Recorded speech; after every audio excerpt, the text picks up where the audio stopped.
ਹਰਪਾਲ ਸਿੰਘ ਪੰਨੂ ਦੀ ਪੁਸਤਕ ਹੈ ਜੌਨ ਤੋਂ ਮਲਾਲਾ ਤੱਕ। ਇਹ ਪੁਸਤਕ ਸਮਰਪਣ ਹੈ ਮਾਂ ਗੁਜਰੀ ਦੇ ਨਾਂ। ਪਹਿਲਾ ਲੇਖ, ਜੌਨ ਆਫ ਆਰਕ। ਬਾਦਸ਼ਾਹ ਇੰਗਲੈਂਡ ਨੂੰ ਖਬਰ ਮਿਲੀ ਕਿ ਕਾਲ ਕੋਠੜੀ ਵਿੱਚ ਬੰਦ ਜੌਨ ਬਿਮਾਰ ਹੋ ਗਈ ਹੈ। ਉਹ ਬੇਚੈਨ ਹੋਇਆ। ਬਿਹਤਰੀਨ ਡਾਕਟਰਨੀਆਂ ਉਹਦੇ ਇਲਾਜ ਵਾਸਤੇ ਜੇਲ੍ਹ 'ਚ ਭੇਜਦਿਆਂ ਬਾਦਸ਼ਾਹ ਨੇ ਕਿਹਾ, ਕਿਸੇ ਸੂਰਤ ਵਿੱਚ ਜੌਨ ਦੀ ਮੌਤ ਕੁਦਰਤੀ ਨਹੀਂ ਹੋਣੀ ਚਾਹੀਦੀ। ਉਸ ਨੂੰ ਰਾਜ਼ੀ ਕਰੋ ਤਾਂ ਕਿ ਜਿਉਂਦੀ ਨੂੰ ਅੱਗ ਵਿੱਚ ਸਾੜੀਏ। ਜੌਨ ਬਾਰੇ ਲਿਖਤੀ ਰਿਕਾਰਡ ਦਾ ਹਰ ਬਾਰੀਕ ਵਿਸਥਾਰ ਮਿਲਦਾ ਹੈ। ਇਕੱਲੀ ਪੈਰਿਸ ਆਰਕਾਈਵਜ਼ ਵਿੱਚ 13ਵੀਂ ਸਦੀ ਤੋਂ ਲੈ ਕੇ ਬੱਕਰੀ ਦੀ ਖੱਲ ਦੇ ਵਰਕਿਆਂ ਵਾਲੇ 12,000 ਤੋਂ ਵਧੇਕ ਰਜਿਸਟਰ ਮੌਜੂਦ ਹਨ। ਇੰਗਲੈਂਡ ਉਹਦਾ ਦੁਸ਼ਮਣ ਦੇਸ਼ ਸੀ, ਤਾਂ ਵੀ ਲੰਡਨ ਆਰਕਾਈਵਜ਼ ਵਿੱਚ ਅੰਗਰੇਜ਼ੀ, ਫਰਾਂਸੀਸੀ ਤੇ ਲਾਤੀਨੀ ਵਿੱਚ ਉਸ ਨਾਲ ਸੰਬੰਧਿਤ ਰਿਕਾਰਡ ਸੁਰੱਖਿਅਤ ਹੈ। ਪੈਰਿਸ ਦੇ ਅਜਾਇਬ ਘਰ ਵਿੱਚ ਪਏ ਰਜਿਸਟਰ ਉੱਪਰ ਜਦੋਂ ਕਲਰਕ ਉਹਦਾ ਰੋਜ਼ਾਨਾ ਘਟਨਾਕ੍ਰਮ ਦਰਜ ਕਰ ਰਿਹਾ ਸੀ, ਉਹਦੇ ਦਿਲ 'ਚ ਪਤਾ ਨਹੀਂ ਕੀ ਫੁਰਨਾ ਫੁਰਿਆ।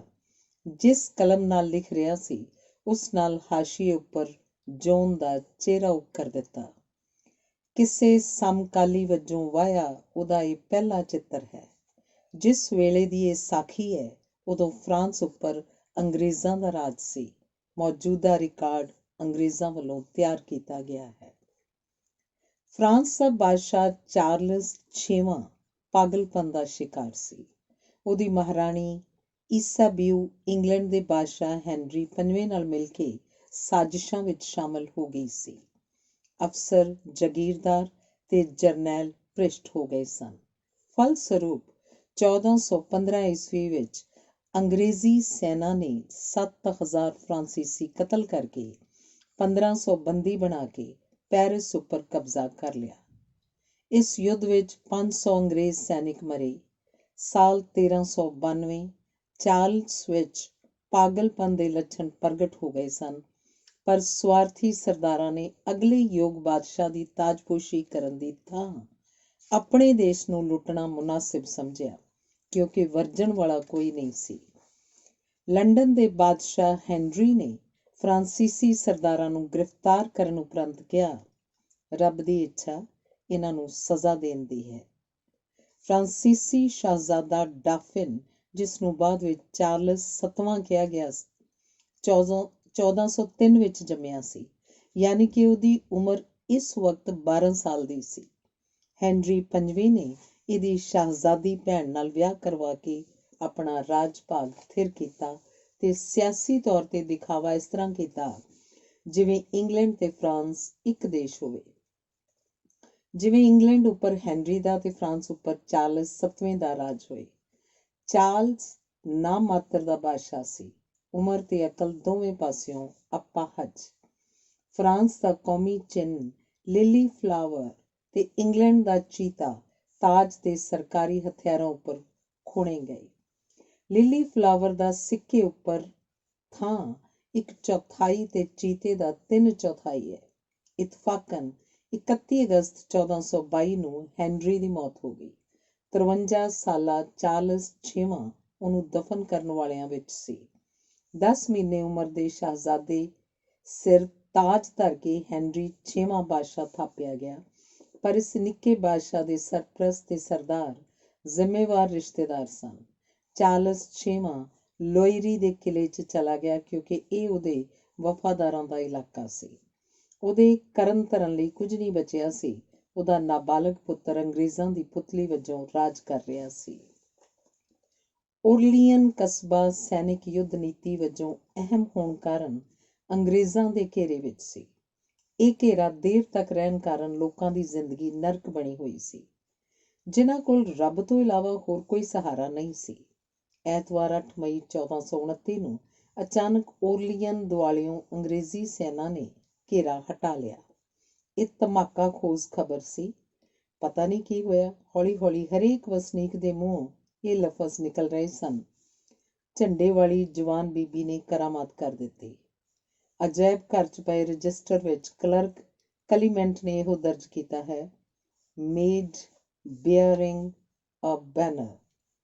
ਅੰਗਰੇਜ਼ਾਂ ਨੂੰ ਖਦੇੜ ਕੇ ਬਾਦਸ਼ਾਹ ਦੀ ਤਾਜਪੋਸ਼ੀ ਕਰਨ ਉਪਰੰਤ ਅਜੇ ਉਹ ਇੱਕ ਕੋਨਾ ਛਾਣਦੀ ਫਿਰ ਰਹੀ ਸੀ, ਘਿਰ ਗਈ, ਗ੍ਰਿਫਤਾਰ ਕਰ ਲਈ ਗਈ। ਮੁਕੱਦਮੇ ਦੌਰਾਨ ਉਸ ਤੋਂ ਜੋ ਸਵਾਲ ਪੁੱਛੇ ਗਏ, ਉਹਨਾਂ ਤੋਂ ਉਸ ਦਾ ਪਿਛੋਕੜ ਦੇਖਦੇ ਹਨ। ਸਵਾਲ: ਧਰਮ ਦੀ ਸਹੁੰ ਖਾ ਕੇ ਆਖ, ਸਵਾਲਾਂ ਦੇ ਉੱਤਰ ਦੇਣ ਵੇਲੇ ਸੱਚ ਬੋਲੇਂਗੀ। ਜੌਨ ਨੇ ਗੋਡੇ ਜ਼ਮੀਨ ਤੇ ਟਿਕਾਏ, ਦੋਵੇਂ ਹੱਥ ਬਾਈਬਲ ਉੱਪਰ ਰੱਖ ਕੇ ਸੱਚ ਬੋਲਣ ਦਾ ਪ੍ਰਣ ਲਿਆ। ਸਵਾਲ: ਤੇਰਾ ਪੂਰਾ ਨਾਮ ਤੇ ਤਖੱਲਸ ਕੀ ਹੈ? ਜੌਨ: ਮੇਰੇ ਪਿੰਡ 'ਚ ਮੈਨੂੰ ਜੈਨੇਟੀ ਕਹਿੰਦੇ ਨੇ। ਜਦੋਂ ਫਰਾਂਸ ਆਈ ਇੱਥੇ ਜੌਨ ਕਹਿਣ ਲੱਗ ਪਏ। ਮੇਰਾ ਕੋਈ ਤਖੱਲਸ ਨਹੀਂ ਹੈ। ਸਵਾਲ: ਜਨਮ ਕਿੱਥੇ ਹੋਇਆ? ਜੌਨ: ਡੋਮਰਮੀ ਪਿੰਡ ਵਿੱਚ। ਇਹ ਆਬਾਦੀ ਵੱਡੇ ਗ੍ਰੇਕਸ ਚਰਚ ਨਜ਼ਦੀਕ ਹੈ। ਸਵਾਲ: ਮਾਪਿਆਂ ਦਾ ਨਾਮ? ਜੌਨ: ਪਿਤਾ ਜੈਕਬ ਆਕ ਤੇ ਮਾਂ ਇਸਾਬੇਲੀ। ਸਵਾਲ: ਬਪਤਿਸਮਾ ਅੰਮ੍ਰਿਤ ਕਿੱਥੋਂ ਛਕਿਆ ਸੀ? ਜੌਨ: ਡੋਮਰੇਮੀ ਦੇ ਚਰਚ ਵਿੱਚੋਂ। ਸਵਾਲ: ਧਰਮ ਪਿਤਾ ਤੇ ਧਰਮ ਮਾਤਾ ਕੌਣ ਸਨ? John: ਏਗਨੇਸ, jean, ਸਿਬਲੀ। ਮਾਂ ਦੱਸਦੀ ਹੁੰਦੀ ਹੈ ਕਈ ਧਰਮੀ ਮਾਪੇ ਸਨ। ਸਵਾਲ: ਬਪਤਿਸਮਾ ਕਿਸ ਪੁਜਾਰੀ ਨੇ ਦਿੱਤਾ ਸੀ? ਜੌਨ: ਮਾਸਟਰ ਜੀਨ ਮਿਨੇ ਨੇ। ਸਵਾਲ: ਅਜੇ ਜਿਉਂਦਾ ਹੈ ਉਹ? ਜੌਨ: ਮੇਰਾ ਖਿਆਲ ਹੈ, ਹਾਂ। ਤੇਰੀ ਉਮਰ ਕਿੰਨੀ ਹੈ? 19 ਸਾਲ ਦੇ ਕਰੀਬ। ਇਹੋ ਦੱਸਿਆ ਸੀ ਮਾਂ ਨੇ। ਤੂੰ ਕੋਈ ਕੰਮ ਧੰਦਾ ਵੀ ਸਿੱਖਿਆ ਸੀ? ਹਾਂ, ਸੂਤ ਕੱਤਣਾ, ਕੱਪੜੇ ਸੀਣੇ, ਖੇਤਾਂ ਵਿੱਚ ਪਿਤਾ ਦਾ ਹੱਥ ਵੀ ਵਟਾਉਂਦੀ ਸੀ। ਮੁਕੱਦਮੇ ਦੌਰਾਨ ਅੰਗਰੇਜ਼ੀ ਸਰਕਾਰ ਨੇ ਉਹਦੇ ਪਿੰਡ ਮੁਲਾਜ਼ਮ ਭੇਜ ਕੇ ਪਿਛੋਕੜ ਦਾ ਪਤਾ ਕਰਵਾਇਆ। ਪਿੰਡ ਦਾ ਬੱਚਾ ਉਹਨੂੰ ਜਾਣਦਾ ਸੀ। ਜੌਨ ਵੱਲੋਂ ਦਿੱਤੀ ਜਾਣਕਾਰੀ 'ਚ ਨੁਕਸ ਨਹੀਂ ਸੀ। 70 ਸਾਲ ਦੇ ਕਿਸਾਨ ਜੀਨ ਮਾਰੀਓ ਨੇ ਦੱਸਿਆ, ਮਾਪੇ ਸਖਤ ਮਿਹਨਤ ਕਰਨ ਵਾਲੇ ਕਿਸਾਨ ਸਨ, ਪੂਰੇ ਇੱਜ਼ਤਦਾਰ। ਮਾਪਿਆਂ ਨੂੰ ਆਪਣੀ ਨੇਕ ਧੀ ਉੱਪਰ ਮਾਣ ਸੀ। ਇਸ ਕੁੜੀ ਨੇ ਧਰਮ ਵੀ ਚਰਚ ਵਿੱਚੋਂ ਬਹੁਤਾ ਨਹੀਂ, ਮਾਪਿਆਂ ਕੋਲੋਂ ਸਿੱਖਿਆ ਸੀ। ਪਸ਼ੂ ਤਾਂ ਚਾਰਦੀ ਹੀ ਹਲ ਵਾਹ ਲੈਂਦੀ ਸੀ। ਚਰਚ ਵਿੱਚ ਘੰਟੀ ਖੜਕਦੀ ਤਾਂ ਉਹ ਉਪਦੇਸ਼ ਸੁਣਨ ਚਲੀ ਜਾਂਦੀ, ਪ੍ਰਾਰਥਨਾ ਕਰਦੀ ਤੇ ਰੱਬ ਕੋਲੋਂ ਭੁੱਲਾਂ ਬਖਸ਼ਾਉਂਦੀ। ਬਾਅਦ ਵਿੱਚ 40 ਸਾਲ ਦੇ ਸਿਮੋਨਿਨ ਨੇ ਦੱਸਿਆ, ਬਚਪਨ ਵਿੱਚ ਅਸੀਂ ਇਕੱਠੇ ਖੇਡਦੇ, ਹਾਣੀ ਜੋ ਸਾਂ। ਨਾਲ ਸਾਡੇ ਘਰ ਸਨ। ਚੰਗੀ ਸੀ, ਧਰਮੀ ਸੀ, ਚਰਚ ਜਾਂਦੀ, ਲੋੜਵੰਦਾਂ ਨੂੰ ਦਾਨ ਦਿੰਦੀ, ਬਿਮਾਰਾਂ ਦੀ ਖਬਰ ਲੈਣ ਜਾਂਦੀ। ਮੈਂ ਬਿਮਾਰ ਹੋ ਗਿਆ ਸਾਂ, ਮੈਨੂੰ ਯਾਦ ਹੈ ਮੇਰੇ ਕੋਲ ਆਈ, ਮੇਰੀ ਤੰਦਰੁਸਤੀ ਵਾਸਤੇ ਪ੍ਰਾਰਥਨਾ ਕਰਕੇ ਗਈ। ਇਹ ਬਚਪਨ ਦੀ ਗੱਲ ਹੈ। ਪਿੰਡ ਦੇ ਬਾਹਰ ਵੱਡਾ ਦਰਖਤ, ਜਿਸ ਲਾਗੇ ਝਰਨਾ ਹੈ, ਲੋਕ ਉਹਨੂੰ ਪਰੀਆਂ ਦਾ ਦਰਖਤ ਕਹਿੰਦੇ ਸਨ। ਨਿੱਕੀਆਂ ਕੁੜੀਆਂ ਹਾਰ ਪਰੋ ਕੇ ਇਹਦੀ ਟਾਹਣੀ ਨਾਲ ਟੰਗ ਦਿੰਦੀਆਂ, ਕੁਝ ਹਾਰ ਘਰ ਲੈ ਜਾਂਦੀਆਂ। ਕਹਿੰਦੇ ਨੇ ਝਰਨੇ ਦਾ ਪਾਣੀ ਪੀ ਕੇ ਮਰੀਜ਼ ਰਾਜ਼ੀ ਹੋ ਜਾਂਦੇ।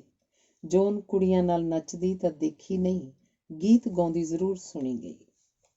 ਸਵਾਲ: ਪਤਾ ਲੱਗਿਆ ਤੂੰ ਕਿਸੇ ਜਵਾਨ ਨੂੰ ਪਿਆਰ ਕਰਦੀ ਸੀ। ਕਿਉਂਕਿ ਉਹ ਤੇਰੇ ਨਾਲ ਵਿਆਹ ਕਰਵਾਉਣ ਤੋਂ ਮੁੱਕਰ ਗਿਆ, ਤੂੰ ਉਹਨੂੰ ਪਾਦਰੀ ਅੱਗੇ ਪੇਸ਼ ਕੀਤਾ ਸੀ। ਜੌਨ: ਉਲਟ ਹੋਇਆ ਸੀ। ਉਸ ਮੁੰਡੇ ਨੇ ਪਾਦਰੀ ਕੋਲ ਮੇਰੀ ਸ਼ਿਕਾਇਤ ਲਾਈ ਸੀ ਕਿ ਮੈਂ ਵਿਆਹ ਤੋਂ ਮੁੱਕਰੀ ਹਾਂ। ਪਾਦਰੀ ਨੇ ਮੁੰਡੇ ਨੂੰ ਸਹੁੰ ਖਾ ਕੇ ਸੱਚ ਬੋਲਣ ਲਈ ਕਿਹਾ ਤਾਂ ਮੁੰਡਾ ਮੰਨ ਗਿਆ ਕਿ ਮੈਂ ਉਸ ਨਾਲ ਕੋਈ ਵਾਅਦਾ ਨਹੀਂ ਕੀਤਾ ਸੀ, ਉਹ ਝੂਠਾ ਨਿਕਲਿਆ। ਸਵਾਲ: ਉਸ ਮੁੰਡੇ ਨਾਲ ਵਿਆਹ ਕਰਵਾਉਣ 'ਚ ਕੀ ਹਰਜ਼ ਸੀ? ਜੌਨ: ਜੇ ਮੈਂ ਹਾਂ ਕਰ ਦਿੰਦੀ, ਮੇਰੇ ਮਾਪੇ ਖੁਸ਼ ਹੁੰਦੇ। ਮੇਰਾ ਇਨਕਾਰ ਸੁਣ ਕੇ ਦੁਖੀ ਹੋਏ। ਮੈਂ ਉਹਨਾਂ ਨੂੰ ਦੱਸ ਦਿੱਤਾ ਕਿ 13-14 ਸਾਲ ਦੀ ਉਮਰ ਤੋਂ ਮੈਨੂੰ ਅਹਿਸਾਸ ਹੋਣ ਲੱਗਾ ਸੀ ਕਿ ਜੇ ਮੈਂ ਕੁਆਰੀ ਰਹਾਂ ਤਾਂ ਰੱਬ ਖੁਸ਼ ਹੋਏਗਾ। ਮੇਰੇ ਮਾਪੇ ਮੇਰੇ ਉੱਪਰ ਕਰੜੀ ਨਿਗਾਹ ਰੱਖਣ ਲੱਗੇ। ਸਵਾਲ: ਪਤਾ ਲੱਗੇ ਤੈਨੂੰ ਆਵਾਜ਼ਾਂ ਸੁਣਾਈ ਦਿੰਦੀਆਂ ਸਨ, ਕੀ ਹੁੰਦਾ ਸੀ? ਜੌਨ: 13 ਸਾਲ ਦੀ ਉਮਰੇ ਪਹਿਲੀ ਵਾਰ ਆਵਾਜ਼ ਸੁਣੀ, ਰੱਬ ਦੀ ਆਵਾਜ਼। ਕਿਹਾ, ਮੈਂ ਤੇਰਾ ਖਿਆਲ ਰੱਖਾਂਗਾ। ਜਿਸ ਪਾਸਿਓਂ ਆਵਾਜ਼ ਆਈ ਉਸ ਪਾਸੇ ਰੋਸ਼ਨੀ ਵੀ ਸੀ। ਸਵਾਲ: ਤੇਰਾ ਖਿਆਲ ਰੱਖਾਂਗਾ, ਇਹਦਾ ਕੀ ਮਤਲਬ? ਜੌਨ: ਕਿਹਾ ਗਿਆ ਮੈਂ ਧਰਮੀ ਰਹਾਂ, ਗਿਰਜੇ ਜਾਇਆ ਕਰਾਂ, ਹਫ਼ਤੇ 'ਚ 2 ਜਾਂ 3 ਵਾਰ ਆਵਾਜ਼ ਆਉਣ ਲੱਗੀ। ਮੈਨੂੰ ਕਿਹਾ ਫਰਾਂਸ ਵਿੱਚ ਜਾ, ਮਾਪਿਆਂ ਨੂੰ ਨਾ ਦੱਸੀ, ਓਰਲੀਨ ਦੁਆਲੇ ਘੇਰਾ ਪੈ ਗਿਆ, ਤੂੰ ਲੋਕਾਂ ਨੂੰ ਆਜ਼ਾਦ ਕਰਵਾ। ਮੈਂ ਕਿਹਾ ਮੈਨੂੰ ਘੋੜਸਵਾਰੀ ਨਹੀਂ ਆਉਂਦੀ, ਮੈਨੂੰ ਯੁੱਧ ਲੜਨਾ ਨਹੀਂ ਆਉਂਦਾ। ਸਵਾਲ: ਕੀ ਪਤਾ ਇਹ ਸ਼ੈਤਾਨ ਦੀ ਆਵਾਜ਼ ਹੋਵੇ? ਜੌਨ: ਜਿਹੜੀ ਆਵਾਜ਼ ਮੈਨੂੰ ਨੇਕ ਬਣਨ ਲਈ ਆਖਦੀ, ਸ਼ੈਤਾਨ ਦੀ ਨਹੀਂ ਹੋ ਸਕਦੀ। ਸ਼ੁਰੂ ਵਿੱਚ ਡਰੀ ਵੀ, ਹੌਲੀ ਹੌਲੀ ਮੇਰਾ ਵਿਸ਼ਵਾਸ ਬਣਦਾ ਗਿਆ। ਮੈਨੂੰ ਫਰਾਂਸ ਜਾ ਕੇ ਬਾਦਸ਼ਾਹ ਦੀ ਤਾਜਪੋਸ਼ੀ ਕਰਨ ਲਈ ਕਿਹਾ ਗਿਆ। ਮੈਨੂੰ ਦੱਸਿਆ ਗਿਆ ਕਿ ਫਰਾਂਸ ਮੁਸੀਬਤ ਵਿੱਚ ਘਿਰ ਗਿਆ ਹੈ। ਮੁਕਤ ਕਰ। ਸਵਾਲ, ਤੂੰ ਮਾਪਿਆਂ ਨੂੰ ਦੱਸੇ ਬਗੈਰ ਚਲੀ ਗਈ, ਤੇਰੇ ਖਿਆਲ 'ਚ ਠੀਕ ਸੀ? ਜੌਨ, ਦੱਸ ਦਿੰਦੀ ਤਾਂ ਉਹਨਾਂ ਮੈਨੂੰ ਆਗਿਆ ਨਹੀਂ ਦੇਣੀ ਸੀ। ਫਰਾਂਸ ਜਾ ਕੇ ਮੈਂ ਉਹਨਾਂ ਨੂੰ ਖੱਤ ਲਿਖ ਕੇ ਖਿਮਾ ਮੰਗੀ, ਉਹਨਾਂ ਖਿਮਾ ਕਰ ਦਿੱਤੀ। ਸਵਾਲ, ਤੈਨੂੰ ਇਉਂ ਨਹੀਂ ਲੱਗਾ ਕਿ ਘਰੋਂ ਦੌੜ ਜਾਣਾ ਪਾਪ ਹੁੰਦਾ ਹੈ? ਜੌਨ, ਇਹ ਰੱਬ ਦੀ ਆਵਾਜ਼ ਸੀ, ਪਾਪ ਕਿਵੇਂ ਲੱਗਦਾ? 100 ਪਿਤਾ ਹੁੰਦੇ ਤੇ ਮਨਾ ਕਰਦੇ, ਜਾਂ 100 ਮਾਵਾਂ। ਚਾਹੇ ਮੈਂ ਬਾਦਸ਼ਾਹ ਦੀ ਸ਼ਹਿਜ਼ਾਦੀ ਹੁੰਦੀ, ਮੈਂ ਤਾਂ ਰੱਬ ਦਾ ਆਖਾ ਮੰਨਣਾ ਸੀ। ਉਹ ਬਾਦਸ਼ਾਹ ਦੇ ਸਰਦਾਰ ਜੀਨ ਨੋਵੈਲੋ ਨੂੰ ਮਿਲੀ ਤੇ ਦੱਸਿਆ ਕਿ ਬਾਦਸ਼ਾਹ ਨੂੰ ਮਿਲਣ ਦੀ ਇੱਛਕ ਹੈ। ਗਰੀਬ ਕੁੜੀ ਵਾਂਗ ਸਸਤਾ ਲਾਲ ਸੂਟ ਪਹਿਨਿਆ ਹੋਇਆ ਸੀ। ਜੀਨ ਨੂੰ ਕਿਹਾ, ਤੁਸੀਂ ਬਾਦਸ਼ਾਹ ਨੂੰ ਮਿਲਾ ਸਕਦੇ ਹੋ? ਮੈਂ ਤਾਜਪੋਸ਼ੀ ਕਰਨ ਵਾਸਤੇ ਆਈ ਹਾਂ। ਸਰਦਾਰ ਨੇ ਕਿਹਾ, ਪਿਆਰੀ ਗੁੱਡੀ, ਭਲਾ ਇਹ ਚੰਗਾ ਨਾ ਹੋਵੇ ਜੇ ਸਰਕਾਰ ਬਾਦਸ਼ਾਹ ਨੂੰ ਜਲਾਵਤਨ ਕਰ ਦੇਵੇ ਤੇ ਆਪਾਂ ਅੰਗਰੇਜ਼ੀ ਰਾਜ ਪ੍ਰਵਾਨ ਕਰ ਲਈਏ। ਜੌਨ ਨੇ ਕਿਹਾ, ਫਰਾਂਸ ਮੇਰੇ ਰਾਹੀਂ ਸੁਤੰਤਰ ਹੋਏਗਾ। ਇੱਕ ਔਰਤ ਕਾਰਨ ਗੁਲਾਮ ਹੋਇਆ, ਹੁਣ ਇੱਕ ਔਰਤ ਇਹਨੂੰ ਮੁਕਤ ਕਰੇਗੀ। ਮੇਰੇ ਵਿੱਚ ਤਾਕਤ ਨਾ ਹੁੰਦੀ ਤਾਂ ਮੈਂ ਮਾਂ ਕੋਲ ਬੈਠੀ ਚਰਖਾ ਨਾ ਕੱਤਦੀ ਹੁੰਦੀ। ਮਾਲਕ ਦੀ ਰਜ਼ਾ ਹੋਰ ਹੈ। ਜੀਨ ਨੇ ਪੁੱਛਿਆ, ਤੇਰਾ ਮਾਲਕ ਕੌਣ ਹੈ? ਰੱਬ, ਹੋਰ ਕੌਣ? ਕਦੋਂ ਚੱਲੀਏ? ਅੱਜ ਠੀਕ ਹੈ, ਨਹੀਂ ਫਿਰ ਕੱਲ? ਹੋਰ ਵਧੀਕ ਵਕਤ ਨਹੀਂ। ਜੀਨ, ਇਸੇ ਤਰ੍ਹਾਂ ਤੁਰ ਚੱਲੀਏ? ਜੌਨ, ਨਹੀਂ, ਮੈਂ ਮਰਦਾਵਾਂ ਲਿਬਾਸ ਪਹਿਨ ਕੇ ਜਾਵਾਂਗੀ। ਸਰਦਾਰ ਨੇ ਮਰਦਾਵਾਂ ਲਿਬਾਸ ਦੇ ਦਿੱਤਾ ਤੇ 16 ਫਰਾਂਕ ਦਾ ਵਧੀਆ ਘੋੜਾ ਖਰੀਦਿਆ। ਆਪਣੇ ਖਰਚੇ ਤੇ ਚਿੰਨੋਂ ਕਿਲੇ ਵੱਲ ਤੋਰ ਦਿੱਤੀ, ਜਿੱਥੇ ਬਾਦਸ਼ਾਹ ਦਾ ਨਿਵਾਸ ਸੀ। ਉਹਨੂੰ ਹਥਿਆਰ ਤੇ ਸੁਰੱਖਿਆ ਦਸਤਾ ਦਿੱਤਾ। ਕਪਤਾਨ ਬਰਟਰੰਡ ਦੱਸਦਾ ਹੈ, ਮੈਂ ਜਵਾਨ ਸਾਂ। ਖਤਰਿਆਂ ਭਰੇ ਰਸਤੇ ਰਾਹੀਂ ਉਜਾੜਾਂ ਵਿੱਚੋਂ ਦੀ ਜਾਂਦਿਆਂ ਰਾਤ ਪੈ ਗਈ ਤਾਂ ਅਸੀਂ ਸਾਰੇ ਇੱਕੋ ਕਮਰੇ 'ਚ ਸੁੱਤੇ। ਮੇਰੇ ਦਿਲ 'ਚ ਕਾਮ ਵਾਸਨਾ ਪੈਦਾ ਹੋਣੀ ਚਾਹੀਦੀ ਸੀ। ਸਹੁੰ ਖਾਨਾ, ਉਹ ਇੰਨੀ ਨੇਕ ਕੁੜੀ ਸੀ ਕਿ ਕਿਸੇ ਦੇ ਦਿਲ ਵਿੱਚ ਮੰਦਾ ਖਿਆਲ ਨਹੀਂ ਆਇਆ। ਮੰਜ਼ਿਲ ਤੱਕ ਪੁੱਜਣ ਲਈ 12 ਦਿਨ ਲੱਗੇ। ਕਈ ਥਾਵਾਂ ਤੇ ਮੈਂ ਤੇ ਮੇਰੇ ਸਾਥੀ ਘਬਰਾਏ। ਇਹ ਦਰਵੇਸ਼ ਕੁੜੀ ਥਿਰ ਤੁਰਦੀ ਰਹੀ। ਰਾਹ ਵਿੱਚ 2 ਵਾਰ ਚਰਚ ਵਿੱਚ ਮੱਥਾ ਟੇਕਿਆ। ਮੇਰੇ ਉੱਪਰ ਉਸ ਦੀ ਪਵਿੱਤਰਤਾ ਨੇ ਪੂਰਾ ਕਬਜ਼ਾ ਕਰ ਲਿਆ। 12 ਨੂੰ ਚੱਲ ਕੇ 23 ਫਰਵਰੀ 1429 ਨੂੰ ਚਿੰਨੋਂ ਪੁੱਜੇ। ਬਾਦਸ਼ਾਹ ਨਾਲ ਮੁਲਾਕਾਤ ਬਾਰੇ ਗ੍ਰਿਫਤਾਰੀ ਤੋਂ ਬਾਅਦ ਅਦਾਲਤ ਨੇ ਜੌਨ ਨੂੰ ਜੋ ਸਵਾਲ ਪੁੱਛੇ, ਉਹਨਾਂ ਦਾ ਵੇਰਵਾ ਇਉਂ ਹੈ। ਵਕੀਲ, ਜੌਨ, ਪਹਿਲੀ ਵਾਰ ਜਦੋਂ ਤੂੰ ਬਾਦਸ਼ਾਹ ਨੂੰ ਮਿਲੀ, ਅਦਾਲਤ ਨੂੰ ਉਸ ਬਾਰੇ ਦੱਸ। ਜੌਨ, ਦੁਪਹਿਰੇ ਸਰਾਂ 'ਚ ਪੁੱਜ ਕੇ ਖਾਣਾ ਖਾਧਾ, ਫਿਰ ਕਿਲੇ 'ਚ ਬਾਦਸ਼ਾਹ ਨੂੰ ਮਿਲਣ ਗਈ। ਬਗੈਰ ਕਿਸੇ ਦੀ ਮਦਦ ਦੇ ਮੈਂ ਬਾਦਸ਼ਾਹ ਨੂੰ ਪਛਾਣ ਲਿਆ। ਬੇਸ਼ੱਕ ਉਹ ਸਾਦੇ ਲਿਬਾਸ ਵਿੱਚ ਸੀ, ਉਹਦੇ ਅਹਿਲਕਾਰ ਸ਼ਾਨਦਾਰ ਵਰਦੀਆਂ ਵਿੱਚ। ਮੈਂ ਜਾਣਸਾਰ ਕਿਹਾ, ਮਹਾਰਾਜ, ਮੈਂ ਫਰਾਂਸ ਵਿੱਚੋਂ ਅੰਗਰੇਜ਼ਾਂ ਦਾ ਸਫਾਇਆ ਕਰਨ ਆਈ ਹਾਂ। ਸਵਾਲ, ਜਦੋਂ ਬਾਦਸ਼ਾਹ ਨੂੰ ਪਛਾਣਿਆ, ਉੱਧਰ ਕੋਈ ਖਾਸ ਰੋਸ਼ਨੀ ਪ੍ਰਗਟ ਹੋਈ ਸੀ ਉਦੋਂ? ਜੌਨ, ਅਗਲਾ ਸਵਾਲ ਕਰੋ। ਸਵਾਲ, ਬਾਦਸ਼ਾਹ ਦੇ ਸਿਰ ਉੱਪਰ ਕੋਈ ਫਰਿਸ਼ਤਾ ਉੱਡਦਾ ਦੇਖਿਆ? ਜੌਨ, ਖਿਮਾ ਕਰੋ, ਮੇਰੀ ਹਾਜ਼ਰੀ 'ਚ ਬਾਦਸ਼ਾਹ ਨੂੰ ਇਲਹਾਮ ਪ੍ਰਾਪਤ ਹੋਇਆ। ਇਹ ਮੇਰੇ ਤੇ ਬਾਦਸ਼ਾਹ ਵਿਚਕਾਰ ਹੈ। ਅਗਲਾ ਸਵਾਲ। ਬਿਸ਼ਪ ਕਾਸ਼ੋ, ਤੂੰ ਸਹੁੰ ਖਾਧੀ ਹੈ, ਹਰੇਕ ਸਵਾਲ ਦਾ ਸਹੀ ਜਵਾਬ ਦੇਂਗੀ? ਜੌਨ, ਰੱਬ ਨੇ ਜੋ ਗੱਲਾਂ ਮੇਰੇ ਨਾਲ ਕੀਤੀਆਂ, ਦੱਸਣ ਦਾ ਹੁਕਮ ਨਹੀਂ। ਉਹ ਹਰਗਿਜ਼ ਪ੍ਰਗਟ ਨਹੀਂ ਕਰਾਂਗੀ, ਭਾਵੇਂ ਸਿਰ ਕੱਟ ਦਿਓ। ਜਿਨ੍ਹਾਂ ਗੱਲਾਂ ਦਾ ਤੁਹਾਡੇ ਨਾਲ ਕੋਈ ਸਬੰਧ ਨਹੀਂ, ਉਹ ਕਿਉਂ ਪੁੱਛੀਆਂ ਦੱਸੀਆਂ ਜਾਣ?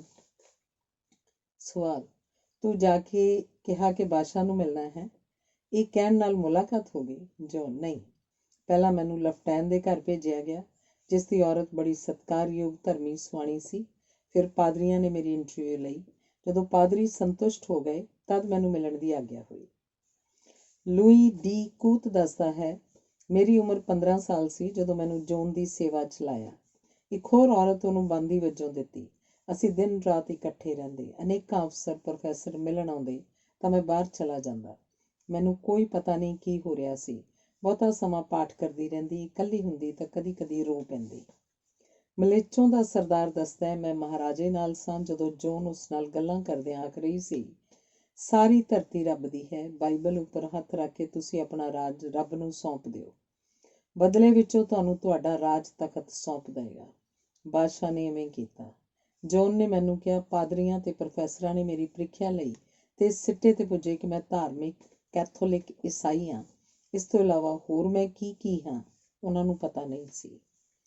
ਜੀਨ ਚਾਰਟਰ ਲਿਖਦਾ ਹੈ, ਜਦੋਂ ਪਹਿਲੀ ਵਾਰ ਬਾਦਸ਼ਾਹ ਨੂੰ ਮਿਲੀ ਮੈਂ ਉੱਥੇ ਸਾਂ।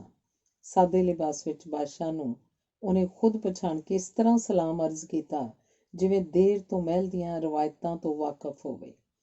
ਬਾਦਸ਼ਾਹ ਨੇ ਆਪਣੇ ਇੱਕ ਸਰਦਾਰ ਵੱਲ ਉਂਗਲ ਕਰਕੇ ਕਿਹਾ, ਮੈਂ ਨਹੀਂ, ਉਹ ਹਨ ਸਾਡੇ ਬਾਦਸ਼ਾਹ। ਹੱਸ ਪਈ। ਤੁਸੀਂ? ਕੇਵਲ ਤੁਸੀਂ ਮੇਰੇ ਬਾਦਸ਼ਾਹ ਹੋ। ਤੁਹਾਡੀ ਉਮਰ ਲੰਬੀ ਹੋਈ। ਮੈਂ ਤੁਹਾਡੀ ਤਾਜ਼ਪੋਸ਼ੀ ਕਰਾਂਗੀ। ਪਹਿਲਾਂ ਮੈਨੂੰ ਆਰਲਿਨ ਫਤਿਹ ਕਰ ਲੈਣ ਦਿਓ। ਦੇਖਦੇ ਰਹਿਣਾ। ਸਾਡੇ ਲਈ ਤੁਸੀਂ ਬਾਦਸ਼ਾਹ ਹੋ, ਪਰ ਸਾਰੀ ਉਮਰ ਆਪਣੇ ਆਪ ਨੂੰ ਰੱਬ ਦਾ ਸੇਵਾਦਾਰ ਸਮਝਣਾ ਜੋ ਕਾਇਨਾਤ ਦਾ ਪਾਤਸ਼ਾਹ ਹੈ। ਜਿੰਨੀ ਦਿਨੀ ਜੋਨ ਬਾਦਸ਼ਾਹ ਨੂੰ ਮਿਲੀ, ਉਹ ਇੰਨਾ ਨਿਰਾਸ਼ ਸੀ ਕਿ ਸਪੇਨ ਜਾਂ ਸਕਾਟਲੈਂਡ 'ਚ ਪਨਾਹ ਲੈਣ ਦੀ ਸੋਚ ਰਿਹਾ ਸੀ। ਇਹ ਦੋ ਮਿੱਤਰ ਦੇਸ਼ ਸਨ। ਉਹਨੂੰ ਪਤਾ ਨਹੀਂ ਸੀ ਉਹ ਜਿਉਂਦਾ ਇਹਨਾਂ ਦੇਸ਼ਾਂ ਵਿੱਚੋਂ ਕਿਸੇ ਵਿੱਚ ਪੁੱਜ ਵੀ ਜਾਏਗਾ ਜਾਂ ਨਹੀਂ। ਜੋਨ ਦੀਆਂ ਗੱਲਾਂ ਸੁਣ ਕੇ ਹੌਸਲੇ 'ਚ ਹੋ ਗਿਆ। 1 ਮਹੀਨੇ ਵਾਸਤੇ ਉਹਨੂੰ ਪੋਤੀਏਰ ਯੂਨੀਵਰਸਿਟੀ 'ਚ ਭੇਜਿਆ ਗਿਆ। ਇਸ ਯੂਨੀਵਰਸਿਟੀ ਵਿੱਚ ਫਰਾਂਸ ਦੇ ਵਫਾਦਾਰ ਪ੍ਰੋਫੈਸਰ ਸਨ, ਜਦੋਂ ਕਿ ਪੈਰਿਸ ਯੂਨੀਵਰਸਿਟੀ 'ਚ ਅੰਗਰੇਜ਼ਾਂ ਨੇ ਆਪਣੇ ਵਫਾਦਾਰਾਂ ਦੀਆਂ ਨਿਯੁਕਤੀਆਂ ਕਰ ਦਿੱਤੀਆਂ ਸਨ। ਅੰਗਰੇਜ਼ਾਂ ਨੇ ਜਦੋਂ ਉਸ ਉੱਪਰ ਮੁਕੱਦਮਾ ਚਲਾਇਆ, ਇੱਕ ਸਵਾਲ ਇਹ ਵੀ ਪੁੱਛਿਆ, ਪੋਤੀਏਰ ਯੂਨੀਵਰਸਿਟੀ ਦੇ ਵਿਦਵਾਨਾਂ ਨੇ ਤੈਨੂੰ ਇਹ ਨਹੀਂ ਪੁੱਛਿਆ ਕਿ ਮਰਦਾਵਾਂ ਲਿਬਾਸ ਕਿਉਂ ਪਹਿਨਿਆ ਹੈ? ਜੋਨ, ਮੈਨੂੰ ਯਾਦ ਨਹੀਂ। ਸਵਾਲ, ਜਦੋਂ ਰੱਬ ਨੇ ਤੈਨੂੰ ਕਿਹਾ ਕਿ ਫਰਾਂਸ ਨੂੰ ਆਜ਼ਾਦ ਕਰਵਾ, ਮੈਂ ਤੇਰਾ ਮਦਦਗਾਰ ਹਾਂ, ਤਾਂ ਤੂੰ ਪੁੱਛਿਆ ਨਹੀਂ ਕਿ ਹਥਿਆਰਬੰਦ ਸੈਨਾ ਤੋਂ ਬਿਨਾਂ ਹੀ ਆਜ਼ਾਦ ਕਰਵਾ ਦੇ? ਜੋਨ, ਮੈਨੂੰ ਕਿਹਾ ਗਿਆ ਸੀ ਕਿ ਹਥਿਆਰਬੰਦ ਸੈਨਿਕਾਂ ਨਾਲ ਅੰਗਰੇਜ਼ਾਂ ਵਿਰੁੱਧ ਹੱਲਾ ਬੋਲ ਤੂੰ ਵਿਜয়ੀ ਹੋਵੇਂਗੀ। ਸਵਾਲ, ਜਿਸ ਆਵਾਜ਼ ਨੇ ਤੈਨੂੰ ਇਹ ਆਦੇਸ਼ ਦਿੱਤੇ, ਉਹ ਆਵਾਜ਼ ਕਿਸ ਤਰ੍ਹਾਂ ਦੀ ਸੀ? ਜੋਨ, ਤੇਰੀ ਆਵਾਜ਼ ਤੋਂ ਵਧੀਆ ਸੀ। ਸਵਾਲ, ਕੀ ਤੈਨੂੰ ਰੱਬ 'ਚ ਯਕੀਨ ਹੈ? ਜੋਨ, ਤੈਨੂੰ ਯਕੀਨ ਨਹੀਂ, ਮੈਨੂੰ ਹੈ। ਸਵਾਲ, ਪੋਤੀਏਰ ਯੂਨੀਵਰਸਿਟੀ ਦੇ ਵਿਦਵਾਨਾਂ ਧਰਮ ਸ਼ਾਸਤਰੀਆਂ ਨੂੰ ਤੂੰ ਕੀ ਦੱਸਿਆ? ਜੋਨ, ਮੈਂ ਕਿਹਾ ਮੈਨੂੰ ਸਿਆਣਾ ਦਿਓ। ਨੰਬਰ 1, ਅੰਗਰੇਜ਼ ਹਾਰਨਗੇ। ਨੰਬਰ 2, ਆਰਲਿਨ ਆਜ਼ਾਦ ਹੋਏਗਾ। ਨੰਬਰ 3, ਰੇਨ ਸ਼ਹਿਰ ਵਿੱਚ ਬਾਦਸ਼ਾਹ ਦੀ ਤਾਜ਼ਪੋਸ਼ੀ ਹੋਏਗੀ। ਤੇ ਨੰਬਰ 4, ਆਰਲਿਨ ਦਾ ਡਿਊਕ ਇੰਗਲੈਂਡ ਤੋਂ ਵਾਪਸ ਪਰਤ ਆਏਗਾ। ਸਭ ਤੋਂ ਪਹਿਲਾਂ ਮੈਂ ਅੰਗਰੇਜ਼ਾਂ ਨੂੰ ਹੁਕਮਨਾਮਾ ਭੇਜਾਂਗੀ ਕਿ ਆਰਲਿਨ ਵਿੱਚੋਂ ਚਲੇ ਜਾਓ ਜਾਂ ਸਮਰਪਣ ਕਰ ਦਿਓ, ਨਹੀਂ ਤਾਂ ਮੈਂ ਹਮਲਾ ਕਰਾਂਗੀ। ਆਖੀਆਂ ਹੋਈਆਂ ਸਭ ਗੱਲਾਂ ਸੱਚ ਕਰ ਦਿਖਾਈਆਂ। ਖਜ਼ਾਨਾ ਮੰਤਰੀ ਦੀ ਪਤਨੀ ਮਾਰਗੇਟ ਨੇ ਦੱਸਿਆ, ਫਰਾਂਸ ਕੰਗਾਲ ਹੋ ਚੁੱਕਾ ਸੀ। ਮੇਰੇ ਪਤੀ ਕੋਲ 4 ਮੋਹਰਾਂ ਵੀ ਨਹੀਂ ਸਨ। ਜਦੋਂ ਜੋਨ ਆਈ, ਸੰਸਾਰ ਵਿੱਚ ਰੱਬ ਤੋਂ ਇਲਾਵਾ ਸਾਡਾ ਕੋਈ ਨਹੀਂ ਸੀ ਤੇ ਰੱਬ ਨੇ ਆਖਿਰ ਜੋਨ ਭੇਜ ਦਿੱਤੀ। ਮੈਨੂੰ ਪੂਰਾ ਯਕੀਨ ਹੋ ਗਿਆ ਕਿ ਹੁਣ ਕਰਾਮਾਤਾਂ ਹੋਣਗੀਆਂ। ਜੋਨ ਦੇ ਆਲੋਚਕਾਂ ਨੇ ਲਿਖਿਆ, ਮੁਸੀਬਤਾਂ ਵਿੱਚ ਘਿਰੇ ਲੋਕਾਂ ਦਾ ਕਰਾਮਾਤ ਵਿੱਚ ਵਿਸ਼ਵਾਸ ਰੱਖਣ ਤੋਂ ਇਲਾਵਾ ਹੋਰ ਹੁੰਦਾ ਹੀ ਕੀ ਹੈ? ਜੋ ਹੈ ਉਸ ਤੋਂ ਬਦਤਰ ਕੀ ਹੋ ਸਕਦਾ ਹੈ? ਜੋਨ ਸਦਕਾ ਆਉਣ ਵਾਲਾ ਕੱਲ੍ਹ ਬਿਹਤਰ ਹੋ ਸਕਦਾ ਹੈ। ਪੋਤੀਏਰ ਯੂਨੀਵਰਸਿਟੀ 'ਚ ਮਹੀਨਾ ਭਰ ਰਹਿੰਦਿਆਂ, ਸਵਾਲਾਂ ਦੇ ਜਵਾਬ ਦਿੰਦਿਆਂ ਉਹ ਖਿਝ ਗਈ ਤੇ ਕਿਹਾ, ਜਿਸ ਕੰਮ ਵਾਸਤੇ ਆਈ ਹਾਂ, ਤੁਸੀਂ ਉਸ ਵਿੱਚ ਵਿਘਨ ਪਾ ਰਹੇ ਹੋ।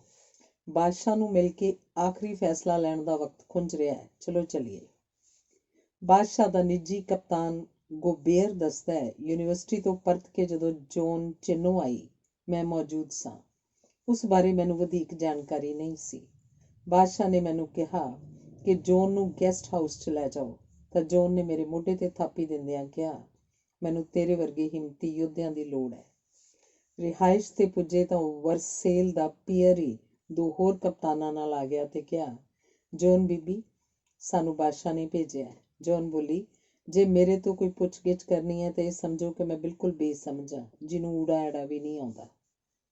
ਬਾਦਸ਼ਾਹ ਨੂੰ ਸਾਰਿਆਂ ਨੇ ਇਹ ਦੱਸਿਆ ਕਿ ਜੋਨ ਵਿੱਚ ਕੋਈ ਨੁਕਸ ਨਹੀਂ। ਉਹ ਧਰਮੀ, ਸੱਚੀ ਈਸਾਈ, ਨਿਮਰ, ਇਮਾਨਦਾਰ ਤੇ ਸਾਦੀ ਕੁੜੀ ਹੈ, ਪਰ ਉਹ ਕੁਆਰੀ ਹੈ, ਜਿਵੇਂ ਕਿ ਉਹ ਦਾਅਵਾ ਕਰਦੀ ਹੈ।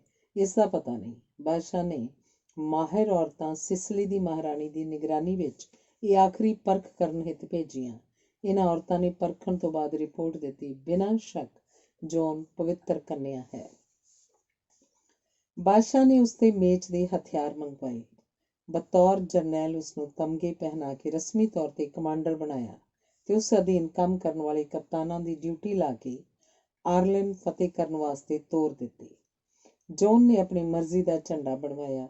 ਝੰਡੇ ਉੱਪਰ ਕ੍ਰਾਸ ਤੇ ਯਿਸੂ ਮਸੀਹ ਦੀ ਤਸਵੀਰ ਸੀ। ਜੋਨ ਨੇ ਸਿਪਾਹੀਆਂ ਨੂੰ ਕਿਹਾ, ਜਿਹੜੇ ਸੈਨਿਕ ਪਾਦਰੀਆਂ ਸਾਹਮਣੇ ਭੁੱਲਾਂ ਬਖਸ਼ਾਉਣ ਦਾ ਪ੍ਰਣ ਕਰਨਗੇ, ਕੇਵਲ ਉਹਨਾਂ ਨੂੰ ਮੇਰੀ ਸੈਨਾ ਵਿੱਚ ਸ਼ਾਮਲ ਹੋਣ ਦੀ ਆਗਿਆ ਹੈ। ਕਿਰਪਾਨ ਉਹਨੇ ਫਾਇਰਬੋ ਦੇ ਸੰਤ ਕੈਥਰੀਨ ਚਰਚ ਵਿੱਚੋਂ ਲਈ ਸੀ। ਅਦਾਲਤ ਵਿੱਚ ਸਵਾਲ, ਤੈਨੂੰ ਕਿਸ ਨੇ ਦੱਸਿਆ ਉਸ ਚਰਚ ਵਿੱਚ ਕਿਰਪਾਨ ਹੈ? ਜੌਨ, ਮੈਨੂੰ ਪਤਾ ਲੱਗ ਗਿਆ। ਧਰਤੀ ਵਿੱਚੋਂ ਦੱਬੀ ਹੋਈ ਜੰਗਾਲੀ ਕਿਰਪਾਨ ਕੱਢੀ, ਰਗੜ ਕੇ ਸਾਫ਼ ਕੀਤੀ। ਉਸ ਉੱਪਰ 5 ਕ੍ਰਾਸ ਖੁਣੇ ਹੋਏ ਸਨ। ਫਾਦਰ ਨੇ ਉਸ ਵਾਸਤੇ ਮਖਮਲ ਦਾ ਮਿਆਨ ਬਣਵਾਇਆ, ਪਰ ਮੈਂ ਚਮੜੇ ਦਾ। ਸਵਾਲ, ਜਦੋਂ ਤੂੰ ਓਰਲੀਨ ਵੱਲ ਚੱਲੀ ਤੇਰੇ ਕੋਲ ਕਿਹੋ ਜਿਹਾ ਝੰਡਾ ਸੀ? ਜੌਨ, ਸਫੈਦ ਰੰਗ ਦਾ, ਯਸੂ ਤੇ ਮੇਰੀ ਦੇ ਨਾਮ ਰੇਸ਼ਮੀ ਧਾਗੇ ਨਾਲ ਲਿਖੇ ਹੋਏ। ਸਵਾਲ, ਕਿਰਪਾਨ ਤੈਨੂੰ ਵਧੇਕ ਪਿਆਰੀ ਸੀ ਕਿ ਝੰਡਾ? ਜੌਨ, ਝੰਡਾ ਕਿਰਪਾਨ ਨਾਲੋਂ 1000 ਵਾਰ ਵਧੇਕ ਪਿਆਰਾ। ਸਵਾਲ, ਸਫੈਦ ਝੰਡੇ ਦਾ ਕੀ ਅਰਥ ਸੀ? ਜੌਨ, ਇਹੀ ਕਿ ਮੈਂ ਕਤਲੋ ਗਾਰਤ ਨਹੀਂ ਚਾਹੁੰਦੀ। ਅੰਗਰੇਜ਼ ਚੁੱਪ ਚਪੀਤੇ ਨਿਕਲ ਜਾਣ, ਬਸ।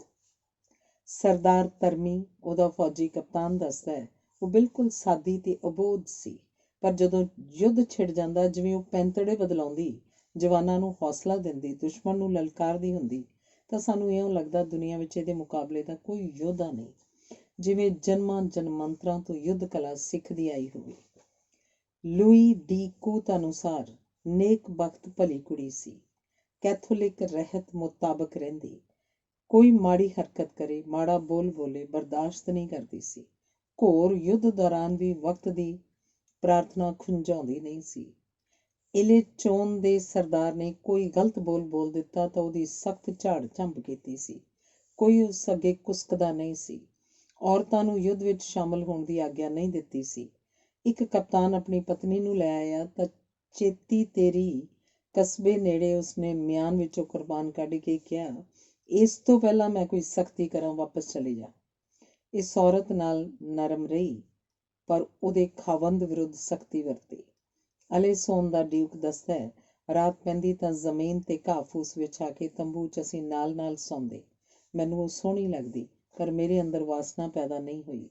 ਤੋਪਖਾਨੇ ਦੀ ਵਰਤੋਂ ਵਕਤ ਜੋ ਹਦਾਇਤਾਂ ਦਿੰਦੀ, ਹੰਢੀ ਹੋਈ ਜਰਨੈਲ ਲੱਗਦੀ। ਸਾਈਮਨ ਬੀਕਰਿਸ ਅਨੁਸਾਰ ਯੁੱਧ ਦੇ ਵਕਤ ਦਿਨ ਰਾਤ ਸੈਨਿਕਾਂ 'ਚ ਘਿਰੀ ਰਹਿੰਦੀ, ਪਰ ਅਮਨ ਵੇਲੇ ਬੁੱਢੀਆਂ ਦੀ ਥਾਂ ਜਵਾਨ ਕੁੜੀਆਂ ਆਪਣੇ ਕੋਲ ਰੱਖਦੀ। ਉਹਨੂੰ ਜੇ ਪਤਾ ਲੱਗ ਜਾਂਦਾ ਜਿਹੜਾ ਖਾਣਾ ਵਰਤਾਇਆ ਜਾ ਰਿਹਾ ਹੈ ਲੁੱਟੇ ਹੋਏ ਰਾਸ਼ਨ ਦਾ ਹੈ, ਖਾਣਾ ਨਹੀਂ ਖਾਂਦੀ ਸੀ। ਆਖ ਦਿੰਦੀ, ਯੁੱਧ ਵਿੱਚ ਵੀ ਵਰਤ ਰੱਖਣਾ ਚੰਗਾ ਹੁੰਦਾ ਹੈ। ਇੱਕ ਵਾਰ ਪਤਾ ਲੱਗਾ ਕਿ ਫੌਜੀ ਕੋਠਿਆਂ ਵਾਲੀਆਂ ਕੋਲ ਜਾਣ ਲੱਗੇ ਹਨ। ਉਹਨੇ ਕਿਹਾ, ਜਿਹੜਾ ਉਹਨਾਂ ਨਾਲ ਵਿਆਹ ਕਰਾਉਣ ਨੂੰ ਤਿਆਰ ਹੋ ਜਾਏ, ਹੋਰ ਕਿਸੇ ਨੂੰ ਆਗਿਆ ਨਹੀਂ। ਦੁਸ਼ਮਣ ਨਾਲ ਵੀ ਹਮਦਰਦੀ ਨਾਲ ਪੇਸ਼ ਆਉਂਦੀ। ਹਰ ਸਵੇਰ ਮੈਂ ਉਹਨੂੰ ਜ਼ਰਾ ਬਖਤਰ ਪਹਿਨਾਇਆ ਕਰਦਾ ਸਾਂ। ਲੂਈ ਡੀ ਕਾਊਤ ਦੇ ਸ਼ਬਦ ਹਨ, ਫਰਾਂਸੀਸੀ ਸਿਪਾਹੀ ਬੰਦੀ ਅੰਗਰੇਜ਼ਾਂ ਨੂੰ ਲਈ ਜਾ ਰਿਹਾ ਸੀ ਤਾਂ ਸਿਪਾਹੀ ਨੇ ਇੱਕ ਦੇ ਸਿਰ ਉੱਪਰ ਗੁੱਸੇ 'ਚ ਆ ਕੇ ਡੰਡਾ ਮਾਰਿਆ। ਸਿਪਾਹੀ ਡਿੱਗ ਪਿਆ। ਜੋਨ ਨੇ ਦੇਖਿਆ ਤਾਂ ਘੋੜੇ ਤੋਂ ਹੇਠਾਂ ਛਾਲ ਮਾਰ ਦਿੱਤੀ। ਡਿੱਗੇ ਸਿਪਾਹੀ ਦਾ ਸਿਰ ਆਪਣੀ ਗੋਦ 'ਚ ਲੈ ਕੇ ਕਿਹਾ, ਪ੍ਰਾਸ਼ਚਿਤ ਕਰ, ਮੈਂ ਤੇਰੇ ਲਈ ਅਰਦਾਸ ਕਰਦੀ ਹਾਂ। ਡੰਡਾ ਮਾਰਨ ਵਾਲੇ ਦੀ ਸਖਤ ਦੁਰਗਤ ਕੀਤੀ। ਮੈਂ ਇਸ ਨਤੀਜੇ 'ਤੇ ਪੁੱਜਾ ਹਾਂ ਕਿ ਉਹਦੀ ਨੇਕੀ ਸਾਡਾ ਫੌਲਾਦੀ ਕਿਲਾ ਸੀ, ਨਹੀਂ ਤਾਂ ਸਾਡਾ ਤੇ ਅੰਗਰੇਜ਼ਾਂ ਦਾ ਕੋਈ ਮੁਕਾਬਲਾ ਹੈ ਹੀ ਨਹੀਂ ਸੀ। ਯੁੱਧ ਦੌਰਾਨ ਫੌਜੀ ਆਦਤਾਂ ਦਾ ਕਿਸ ਨੂੰ ਨਹੀਂ ਪਤਾ। ਹਜ਼ਾਰਾਂ ਸੈਨਿਕਾਂ ਵਿੱਚ ਅਸੀਂ ਇਕੱਲੀ ਸੁਨੱਖੀ ਜਵਾਨ ਕੁੜੀ ਨਾਲ ਰਹੇ, ਇਕੱਠਿਆਂ ਸੁੱਤੇ। ਮਜ਼ਾਲ ਹੈ ਕਿਸੇ ਦੇ ਮਨ 'ਚ ਮਲੀਨਤਾ ਆ ਜਾਏ। ਇਹ ਤਾਂ ਹੋਏ ਮਰਦਾਂ ਵਾਲੇ ਮਨ ਉੱਪਰਲੇ ਪ੍ਰਭਾਵ। ਔਰਤ ਦੀ ਜ਼ੁਬਾਨੀ ਸੁਣੋ। ਬਾਦਸ਼ਾਹ ਨੇ ਮਾਰਗਰੇਟ ਤਰੂਲਦ ਨੂੰ ਜੋਨ ਦੀ ਮੇਜ਼ਬਾਨੀ ਸੌਂਪੀ। ਜਦੋਂ ਰੇਮਸ ਸ਼ਹਿਰ ਵਿੱਚ ਬਾਦਸ਼ਾਹ ਦੀ ਤਾਜ਼ਪੋਸ਼ੀ ਹੋਈ, ਪਹਿਲੀ ਵਾਰ ਉਦੋਂ ਮੈਂ ਜੌਨ ਦੇਖੀ। ਉੱਥੋਂ ਬਾਦਸ਼ਾਹ ਮਲਕਾ ਜੋਨ ਤੋਂ ਤੇ ਮੈਂ ਬੋਰਗੇ ਸ਼ਹਿਰ ਆ ਗਏ। ਮੇਰੀ ਹਵੇਲੀ 'ਚ ਉਤਾਰਾ ਹੋਇਆ। ਇੱਥੇ ਉਹ 3 ਹਫ਼ਤੇ ਰਹੇ।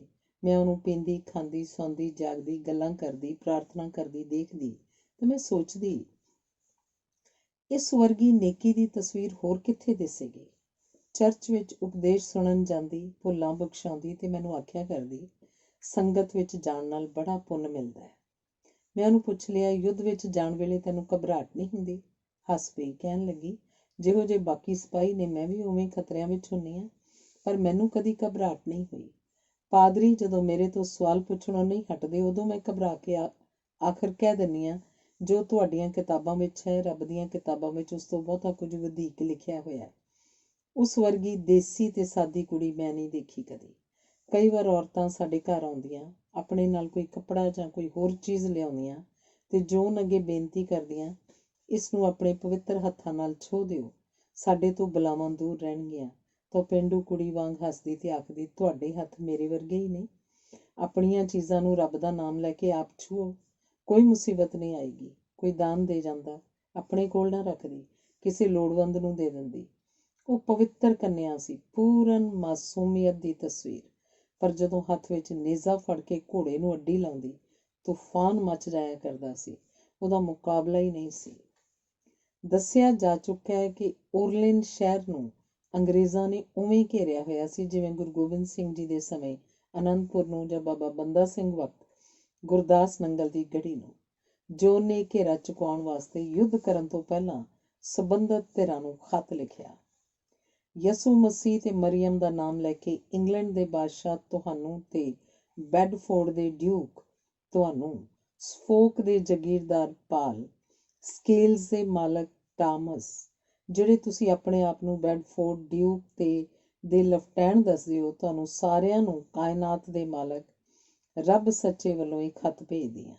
ਇਸ ਸੱਚੇ ਖੱਤ ਦੀ ਰਸੀਦ ਭੇਜਣੀ।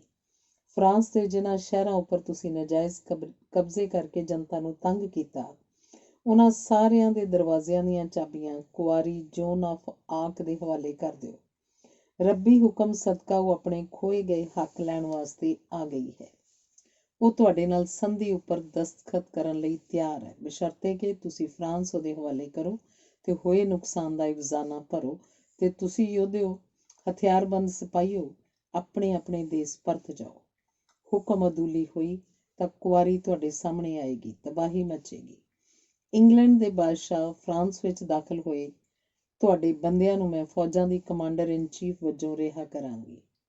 ਜੇ ਮੇਰੀ ਗੱਲ ਨਾ ਮੰਨੀ ਗਈ, ਬੇਸ਼ੁਮਾਰ ਕਤਲੇਆਮ ਹੋਏਗਾ।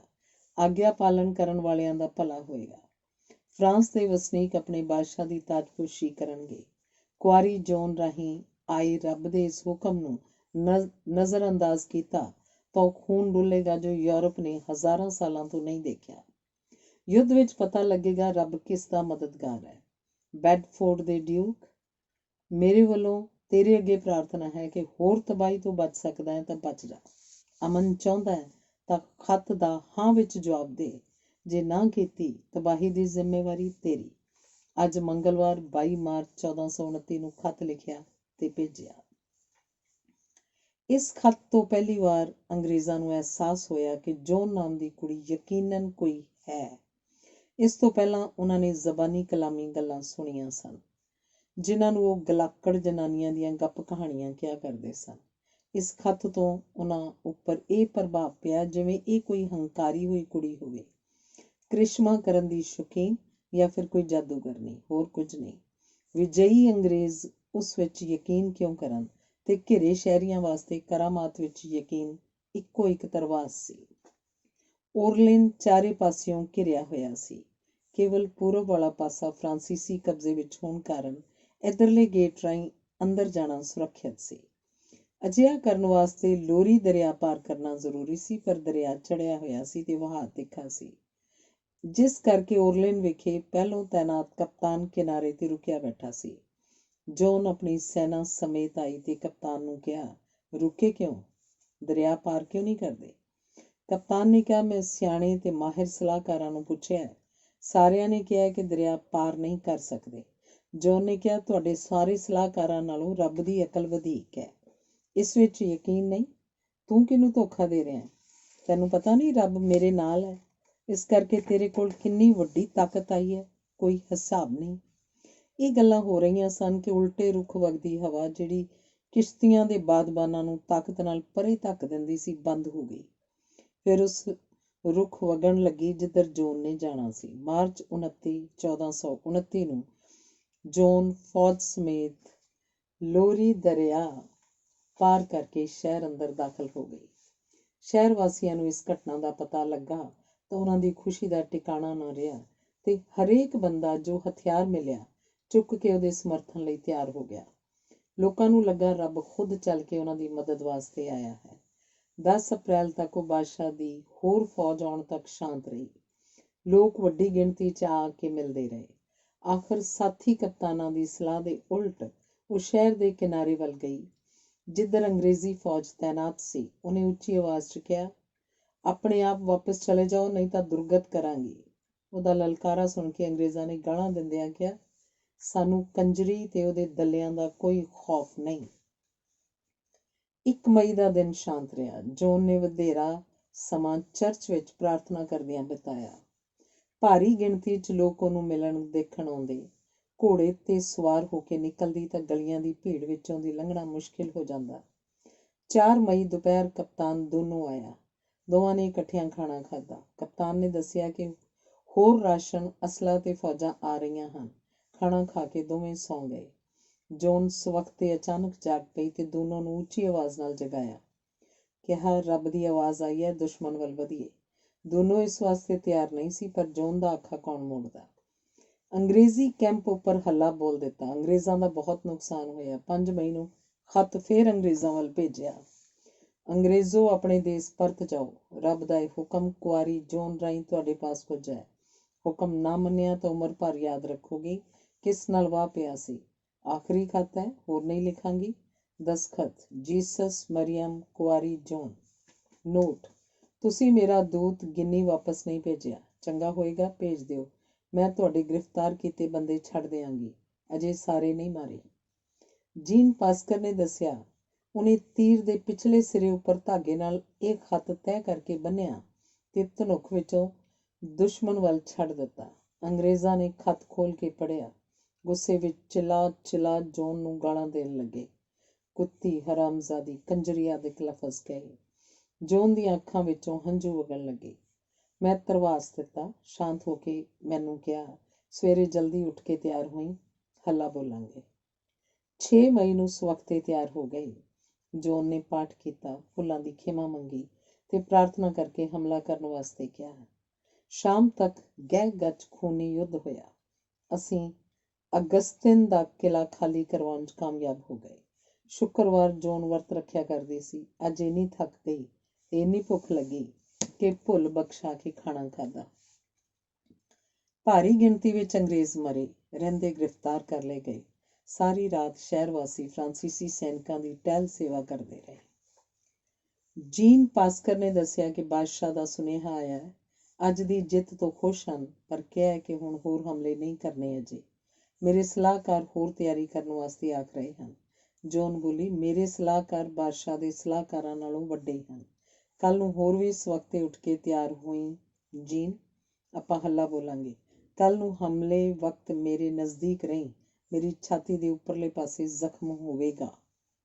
ਸਵੇਰ ਸਾਰ ਹੱਲਾ ਬੋਲ ਦਿੱਤਾ। ਸ਼ਾਮ ਤੱਕ ਖਤਰਨਾਕ ਟੱਕਰ ਹੁੰਦੀ ਰਹੀ। ਇੱਕ ਤੀਰ ਜੋਨ ਦੀ ਛਾਤੀ ਦੇ ਉੱਪਰ ਵੱਲ ਲੱਗਾ। ਜ਼ਖਮ ਡੂੰਘਾ ਸੀ। ਕੁਝ ਸਿਪਾਹੀ ਦੌੜ ਕੇ ਮਦਦ ਲਈ ਆਏ ਤੇ ਕਿਹਾ, ਮੰਤਰ ਪੜ੍ਹ ਕੇ ਇੱਥੇ ਇੱਕ ਸਿਆਣਾ ਜ਼ਖਮ ਠੀਕ ਕਰ ਦਿੰਦਾ ਹੈ, ਲੈ ਆਈਏ।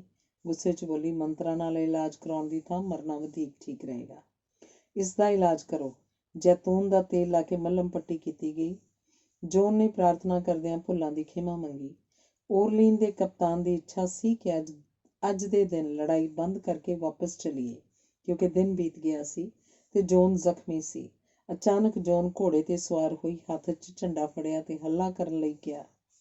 ਘਮਸਾਣ ਦੇ ਯੁੱਧ ਦੌਰਾਨ ਦੁਸ਼ਮਣ ਦੇ ਪੈਰ ਉਖੜ ਗਏ। ਜ਼ਖਮੀ ਜੋਨ ਵਿਜਯੀ ਪਰਤੀ। 500 ਦੇ ਕਰੀਬ ਅੰਗਰੇਜ਼ ਮਰੇ ਤੇ ਇੰਨੇ ਕੁ ਗ੍ਰਿਫਤਾਰ ਕੀਤੇ ਗਏ। ਦਰਿਆ ਪਾਰ ਕਰਨ ਲਈ ਕਿਨਾਰੇ 'ਤੇ ਅੰਗਰੇਜ਼ ਕਪਤਾਨ ਕਲਾਸੀਦਸ ਨੂੰ ਖਲੋਤਾ ਵੇਖ ਕੇ ਜੇਨ ਨੇ ਉੱਚੀ ਆਵਾਜ਼ 'ਚ ਕਿਹਾ, ਕਲਾਸੀਦਸ, ਤੂੰ ਮੈਨੂੰ ਕੰਜਰੀ ਕਿਹਾ ਸੀ, ਹੁਣ ਆ ਕੇ ਮੁਕਾਬਲਾ ਕਰ। ਦੌੜਨ ਕਿਉਂ ਲੱਗਾ? ਡਰੇ ਕਲਾਸੀਦਸ ਨੇ ਦਰਿਆ ਵਿੱਚ ਘੋੜੇ ਦੀ ਛਾਲ ਲੁਆ ਦਿੱਤੀ। ਘੋੜਾ ਤੇ ਸਵਾਰ ਦੋਵੇਂ ਡੁੱਬ ਕੇ ਮਰ ਗਏ। ਕਈ ਹੋਰ ਇਸ ਤਰ੍ਹਾਂ ਡੁੱਬਦੇ ਦੇਖ ਕੇ ਜੋਨ ਦੀਆਂ ਅੱਖਾਂ ਭਰ ਆਈਆਂ। ਉਹਨੇ ਵਿਛੜੀਆਂ ਰੂਹਾਂ ਦੀ ਸ਼ਾਂਤੀ ਵਾਸਤੇ ਪ੍ਰਾਰਥਨਾ ਕੀਤੀ। ਦਰਿਆ ਪਾਰ ਕਰਨ ਵਾਲੇ ਸਾਰੇ ਮਰੇ। ਬੱਚਿਆਂ ਨੂੰ ਗ੍ਰਿਫਤਾਰ ਕਰ ਲਿਆ ਗਿਆ। ਸਾਰੀ ਰਾਤ ਸ਼ੁਕਰਾਨੇ ਵਜੋਂ ਸ਼ਹਿਰ ਦੇ ਚਰਚਾਂ ਦੀਆਂ ਘੰਟੀਆਂ ਵੱਜਦੀਆਂ ਰਹੀਆਂ ਤੇ ਜੋਨ ਦੀ ਜੈ ਜੈਕਾਰ ਹੁੰਦੀ ਰਹੀ। ਉਹ ਆਪਣੀ ਸੈਨਾ ਸਮੇਤ ਸਾਰੀ ਰਾਤ ਜਾਗੀ ਕਿ ਕਿਤੇ ਦੁਸ਼ਮਣ ਨਵਾਂ ਲਸ਼ਕਰ ਲੈ ਕੇ ਹੱਲਾ ਕਰਨ ਨਾ ਆ ਜਾਏ। ਪਰ ਇੰਨੀ ਖਤਰਨਾਕ ਖੂਨੀ ਝੜਪ ਹੋਈ ਸੀ ਕਿ ਅੰਗਰੇਜ਼ ਭੈ-ਭੀਤ ਸਨ। ਮੁੜ ਹੱਲਾ ਹੋਣ ਦਾ ਸਵਾਲ ਨਹੀਂ ਸੀ। ਜੋਨ ਦਾ ਜ਼ਖਮ ਵਾਈਨ ਨਾਲ ਧੋ ਕੇ ਸਿਉਂ ਦਿੱਤਾ। ਤਦ ਉਹਨੇ ਹਲਕਾ ਖਾਣਾ ਖਾਧਾ। 8 ਮਈ ਐਤਵਾਰ ਦੀ ਸਵੇਰ ਨੂੰ ਜੋਨ ਨੇ ਉੱਚੀ ਥਾਂ 'ਤੇ ਖਲੋ ਕੇ ਦੇਖਿਆ ਅੰਗਰੇਜ਼ ਹਰੇਕ ਮੋਰਚਾ ਖਾਲੀ ਕਰਕੇ ਵਾਪਸ ਪਰਤ ਰਹੇ ਸਨ। ਜੋਨ ਨੇ ਆਪਣੀ ਸੈਨਾ ਨੂੰ ਕਿਹਾ, ਐਤਵਾਰ ਦੇ ਪਵਿੱਤਰ ਦਿਨ ਜਾਂਦੇ ਦੁਸ਼ਮਣ ਤੇ ਵਾਰ ਨਹੀਂ ਕਰਨਾ। ਜੇ ਉਹਨਾਂ ਦਾ ਦਿਮਾਗ ਖਰਾਬ ਹੋ ਜਾਏ, ਇੱਧਰ ਹਮਲਾ ਕਰ ਦੇਣ, ਤਦ ਮੂੰਹ ਤੋੜਵਾਂ ਜਵਾਬ ਦਿਆਂਗੇ। ਕਿਸੇ ਪਾਸਿਓਂ ਹਮਲਾ ਨਹੀਂ ਹੋਇਆ। ਇਉਂ ਲਗਭਗ 1 ਸਾਲ ਤੋਂ ਹੋਈ ਸ਼ਹਿਰ ਦੀ ਘੇਰਾਬੰਦੀ ਚੁੱਕੀ ਗਈ। ਓਰਲੀਨ ਸ਼ਹਿਰ ਦੀਆਂ ਔਰਤਾਂ ਨੇ ਫੌਜੀਆਂ ਨੂੰ ਇਸ ਤਰ੍ਹਾਂ ਖਾਣੇ ਪਰੋਸੇ ਜਿਵੇਂ ਉਹਨਾਂ ਦੇ ਪੁੱਤਰ ਵਿਜয়ੀ ਹੋ ਕੇ ਆਪਣੇ ਘਰ ਪਰਤੇ ਹੋਣ। ਗ੍ਰਿਫਤਾਰੀ ਤੋਂ ਬਾਅਦ ਅੰਗਰੇਜ਼ ਜੱਜਾਂ ਨੇ ਓਰਲੀਨ ਸ਼ਹਿਰ ਉੱਪਰ ਜਿੱਤ ਬਾਰੇ ਸਵਾਲ ਨਹੀਂ ਪੁੱਛੇ, ਕਿਉਂਕਿ ਉਹਨਾਂ ਦੀ ਸ਼ਰਮਨਾਕ ਹਾਰ ਹੋਈ ਸੀ। ਬਿਨਾਂ ਪੁੱਛਣ ਦੇ ਹੀ ਗੱਲਾਂ ਕਰਦਿਆਂ ਜੋਨ ਨੇ ਕਿਹਾ, ਹਮਲਾ ਕਰਨ ਵੇਲੇ ਜਦੋਂ ਦਰਿਆ ਪਾਰ ਕਰਨਾ ਪਿਆ, ਪਾਣੀ ਵਿੱਚ ਆਪਣੇ ਘੋੜੇ ਦਾ ਕਦਮ ਸਭ ਤੋਂ ਪਹਿਲਾਂ ਮੈਂ ਪੁਆਇਆ ਸੀ। ਬੇਸ਼ੱਕ ਫਰਾਂਸ ਉੱਪਰ ਅੰਗਰੇਜ਼ਾਂ ਨੇ ਕਈ ਵਾਰ ਕਬਜ਼ਾ ਕੀਤਾ, ਹਰ ਸਾਲ ਓਰਲੀਨ ਵਾਸੀ 8 ਮਈ ਨੂੰ ਵਿਜੈ ਦਿਵਸ ਵਜੋਂ ਮਨਾਉਂਦੇ ਹਨ। 21 ਜੂਨ ਨੂੰ ਬੋਲੇਨ ਵਿਲੀਅਰ ਨੇ ਲਿਖਿਆ, ਉਸਦੀ ਸ਼ਖਸੀਅਤ ਸ਼ਾਨਾਮੱਤੀ ਹੈ, ਘੱਟ ਬੋਲਦੀ ਹੈ, ਥੋੜੇ ਕੁ ਲਫ਼ਜ਼ਾਂ 'ਚ ਤਾਕਤ ਹੈ, ਸੰਜਮ ਨਾਲ ਘੱਟ ਖਾਂਦੀ ਪੀਂਦੀ ਹੈ, ਚਿਹਰੇ ਉੱਪਰ ਸਵੈਮਾਨ ਝਲਕਦਾ ਹੈ। ਸਭ ਤੋਂ ਵਧੇਰੇ ਖੁਸ਼ ਉਦੋਂ ਦਿਸਦੀ ਹੈ ਜਦੋਂ ਹਥਿਆਰ ਸਜਾ ਕੇ ਯੋਧਿਆਂ ਦੀ ਅਗਵਾਈ ਵਾਸਤੇ ਨਿਕਲਦੀ ਹੈ। ਔਰਤ ਹੋਣ ਦੇ ਬਾਵਜੂਦ ਤਕੜੀ ਇੰਨੀ ਹੈ ਕਿ 6 ਦਿਨ 6 ਰਾਤਾਂ ਉਹਨੇ ਹਥਿਆਰ ਨਹੀਂ ਉਤਾਰੇ ਸਨ। ਪੈਰਿਸ ਯੂਨੀਵਰਸਿਟੀ 'ਚ ਅੰਗਰੇਜ਼ਾਂ ਨੇ ਆਪਣੇ ਪੱਖ ਦੇ ਪ੍ਰੋਫੈਸਰ ਤੇ ਧਰਮ ਸ਼ਾਸਤਰੀ ਭਰਤੀ ਕਰ ਲਏ ਸਨ। ਤਾਂ ਵੀ ਇਸ ਯੂਨੀਵਰਸਿਟੀ ਦੇ ਚਾਂਸਲਰ ਜੀਨ ਜਰਸਨ ਨੇ ਜੋਨ ਉੱਪਰ ਕਿਤਾਬ ਲਿਖੀ। ਉਹ ਥਿਆਲੋਜੀ ਵਿੱਚ PhD ਸੀ, ਜਿਸ ਦੀਆਂ ਲਿਖਤਾਂ ਦੇ ਹਵਾਲੇ ਦਿੱਤੇ ਜਾਂਦੇ। ਜਿਸਤੀਨੀ ਨਾਂ ਦੇ ਇੱਕ ਬੰਦੇ ਨੇ ਆਪਣੇ ਮਿੱਤਰ ਨੂੰ ਲਿਖਿਆ, ਪੈਰਿਸ ਯੂਨੀਵਰਸਿਟੀ ਦੇ ਪ੍ਰੋਫੈਸਰਾਂ ਨੇ ਰੋਮ ਦੇ ਪੋਪ ਨੂੰ ਲਿਖਿਆ ਕਿ ਜੋਨ ਨਾਮ ਦੀ ਇਹ ਕੁੜੀ ਕਾਫਰ ਹੈ, ਭਵਿੱਖਬਾਣੀਆਂ ਕਰਦੀ ਹੈ ਜੋ ਈਸਾਈ ਧਰਮ ਦੇ ਵਿਰੁੱਧ ਹਨ। ਪਰ ਇਸ ਯੂਨੀਵਰਸਿਟੀ ਦੇ ਚਾਂਸਲਰ ਨੇ ਇਸ ਬਾਰੇ ਸ਼ਾਨਦਾਰ ਕਿਤਾਬ ਲਿਖੀ ਹੈ, ਜਿਸ ਵਿੱਚ ਜੋਨ ਦੀਆਂ ਸਿਫਤਾਂ ਤੇ ਪ੍ਰਾਪਤੀਆਂ ਦਾ ਵਿਸਤ੍ਰਿਤ ਵਰਣਨ ਹੈ। ਇਸ ਪੱਤਰ ਨਾਲ ਤੁਹਾਨੂੰ ਇਹ ਕਿਤਾਬ ਭੇਜ ਰਿਹਾ ਹਾਂ। ਤੁਸੀਂ ਦੇਖੋਗੇ ਕਿੰਨੀ ਦਿਲਚਸਪ ਹੈ। ਇਸ ਤਰ੍ਹਾਂ ਦੇ ਕਾਰਨਾਮੇ ਤੁਸੀਂ ਕਿਸੇ ਕਿਤਾਬ 'ਚ ਨਹੀਂ ਪੜ੍ਹੇ ਹੋਣੇ। ਓਰਲੀਨ ਦੀ ਘੇਰਾਬੰਦੀ ਨਾਮ ਦਾ ਮਹਾਂਕਾਵਿ ਜੋਨ ਦੀ ਸਿਫਤ ਵਿੱਚ ਲਿਖਿਆ ਗਿਆ, ਜਿਸ ਵਿੱਚ 25,000 ਪੰਕਤੀਆਂ ਹਨ। ਵੈਟੀਕਨ ਲਾਇਬ੍ਰੇਰੀ ਵਿੱਚ ਹੱਥ ਲਿਖਤ ਸੁਰੱਖਿਅਤ ਹੈ, ਜਿਸ ਨੂੰ ਸ਼ੁਰੂ ਵਿੱਚ ਜੋਨ ਆਫ ਆਰਕ, ਫਿਰ ਜੋਨ ਦੀ ਮੇਡ ਕਿਹਾ ਗਿਆ ਸੀ। ਬਾਅਦ ਵਿੱਚ ਸਦੀਆਂ ਨੇ ਉਹਨੂੰ ਜੋਨ ਆਫ ਓਰਲੀਨ ਕਿਹਾ। ਬੇਸ਼ੱਕ ਨਾ ਉਹ ਇੱਥੇ ਜੰਮੀ, ਨਾ ਲੰਮਾ ਸਮਾਂ ਰਹੀ, ਓਰਲੀਨ ਵਾਸੀ ਅੱਜ ਤੱਕ ਉਹਨੂੰ ਆਪਣੀ ਧੀ ਵਜੋਂ ਯਾਦ ਕਰਦੇ ਹਨ। 11 ਮਈ 1429 ਨੂੰ ਆਪਣੇ ਕਪਤਾਨਾਂ ਸਮੇਤ ਵਿਜਯੀ ਕਮਾਂਡਰ ਦੇ ਰੂਪ 'ਚ ਬਾਦਸ਼ਾਹ ਦੇ ਮਹਿਲ 'ਚ ਗਈ। ਝੁੱਕ ਕੇ ਸਲਾਮ ਕੀਤਾ। ਬਾਦਸ਼ਾਹ ਨੇ ਆਪਣੇ ਹੱਥਾਂ ਨਾਲ ਉਹਦਾ ਮੱਥਾ ਉੱਪਰ ਚੁੱਕਿਆ, ਮੁਬਾਰਕਾਂ ਦਿੱਤੀਆਂ। ਜੋਨ ਨੇ ਕਿਹਾ, ਤੁਹਾਡੀ ਤਾਜ਼ਪੋਸ਼ੀ ਰੇਮਸ ਸ਼ਹਿਰ ਦੇ ਮਹਿਲ 'ਚ ਕਰਾਂਗੇ। ਰਸਤਾ ਲੋਇਰੀ ਦਰਿਆ ਦੇ ਕਿਨਾਰੇ ਕਿਨਾਰੇ ਜਾਂਦਾ ਹੈ। ਦਰਿਆ ਕਿਨਾਰੇ ਕਿਲ੍ਹਿਆਂ ਉੱਪਰ ਅੰਗਰੇਜ਼ਾਂ ਦਾ ਕਬਜ਼ਾ ਹੈ। ਮੈਨੂੰ ਹੋਰ ਹਥਿਆਰ ਤੇ ਸੈਨਾ ਦਿਓ ਤਾਂ ਕਿ ਬਕਾਇਆ ਕੰਮ ਜਲਦੀ ਨਿਬੇੜ ਸਕਾਂ। ਬਾਦਸ਼ਾਹ ਨੇ ਕੁਝ ਦਿਨ ਆਰਾਮ ਕਰਨ ਲਈ ਕਿਹਾ। ਉਹ 23 ਮਈ ਤੱਕ ਉੱਥੇ ਰਹੀ। ਬਾਦਸ਼ਾਹ ਦੇ ਸਲਾਹਕਾਰ ਚਾਹੁੰਦੇ ਸਨ ਕਿ ਤਾਜ਼ਪੋਸ਼ੀ ਨੋਰਮੰਡੀ ਸ਼ਹਿਰ ਦੇ ਕਿਲ੍ਹੇ ਵਿੱਚ ਕੀਤੀ ਜਾਏ, ਪਰ ਜੋਨ ਦਾ ਕਹਿਣਾ ਸੀ ਨੋਰਮੰਡੀ ਦੂਰ ਹੈ, ਰੇਮਸ ਨੇੜੇ ਹੈ। ਰਸਤੇ 'ਚ ਲੜਾਈਆਂ ਲੜਦਿਆਂ ਨੋਰਮੰਡੀ ਪੁੱਜਣ 'ਚ ਮਹੀਨੇ ਲੱਗ ਜਾਣਗੇ, ਪਰ ਜੇ ਰੋਮਸ ਜਾ ਕੇ ਜਲਦੀ ਤਾਜ਼ਪੋਸ਼ੀ ਕਰ ਦਈਏ ਤਾਂ ਦੁਸ਼ਮਣਾਂ ਦੇ ਹੌਸਲੇ ਟੁੱਟ ਜਾਣਗੇ ਤੇ ਦੋਸਤਾਂ ਵਿੱਚ ਹਿੰਮਤ ਆਏਗੀ। ਪਰਜਾ ਦਾ ਮੂਡ ਬਦਲ ਜਾਏਗਾ, ਵਿਸ਼ਵਾਸ ਵੱਧ ਜਾਏਗਾ। ਜੋਨ ਦੀ ਸਲਾਹ ਮੰਨੀ ਗਈ। ਇਹ ਫੈਸਲਾ ਜਲਦਬਾਜ਼ੀ 'ਚ ਨਹੀਂ ਕੀਤਾ ਗਿਆ। ਬਾਦਸ਼ਾਹ ਨੇ ਮੰਤਰੀ ਮੰਡਲ ਦੀ ਪੂਰੀ ਟੀਮ ਨਾਲ ਮੀਟਿੰਗ ਕੀਤੀ, ਜਿਸ ਵਿੱਚ ਜੋਨ ਦੀਆਂ ਦਲੀਲਾਂ ਕੋਈ ਨਹੀਂ ਕੱਟ ਸਕਿਆ। ਸ਼ਾਹੀ ਸੈਨਾ ਦੀ ਅਗਵਾਈ ਕਰਦਿਆਂ ਉਹ ਲੋਇਰੀ ਦਰਿਆ ਦੇ ਕਿਨਾਰੇ ਕਿਨਾਰੇ ਰੇਮਸ ਵੱਲ ਚੱਲ ਪਈ। ਲੋਕਾਂ ਨੂੰ ਉਹਦੇ ਕ੍ਰਿਸ਼ਮਿਆਂ ਵਿੱਚ ਇੰਨਾ ਵਿਸ਼ਵਾਸ ਹੋ ਗਿਆ ਸੀ ਕਿ ਰਸਤੇ ਵਿੱਚ ਹਥਿਆਰਬੰਦ ਵਲੰਟੀਅਰ ਆਪਣੇ ਆਪ ਰਲਦੇ ਗਏ। ਉਹ ਫਰਾਂਸ ਦਾ ਭਵਿੱਖ ਦਿਸਣ ਲੱਗੀ।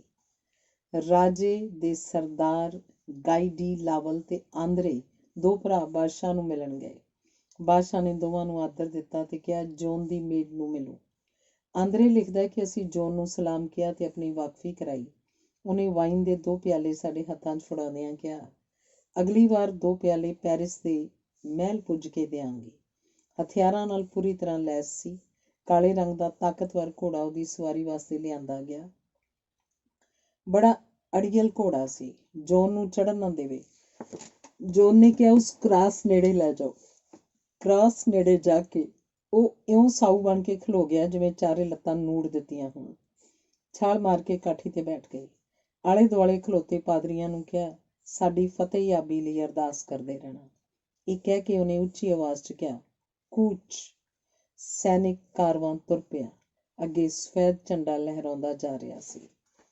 ਡਿਊਕ ਆਫ ਐਲਨ ਲਿਖਦਾ ਹੈ, ਜਰਗੂ ਸ਼ਹਿਰ ਉੱਪਰ ਹਮਲਾ ਕਰਨ ਵੇਲੇ ਸਾਡੇ ਕੋਲ 600 ਘੋੜਸਵਾਰ ਸਨ ਤੇ ਪਤਾ ਲੱਗਾ ਅੰਗਰੇਜ਼ ਸਾਡੇ ਤੋਂ ਦੁੱਗਣੀ ਗਿਣਤੀ ਵਿੱਚ ਹਨ।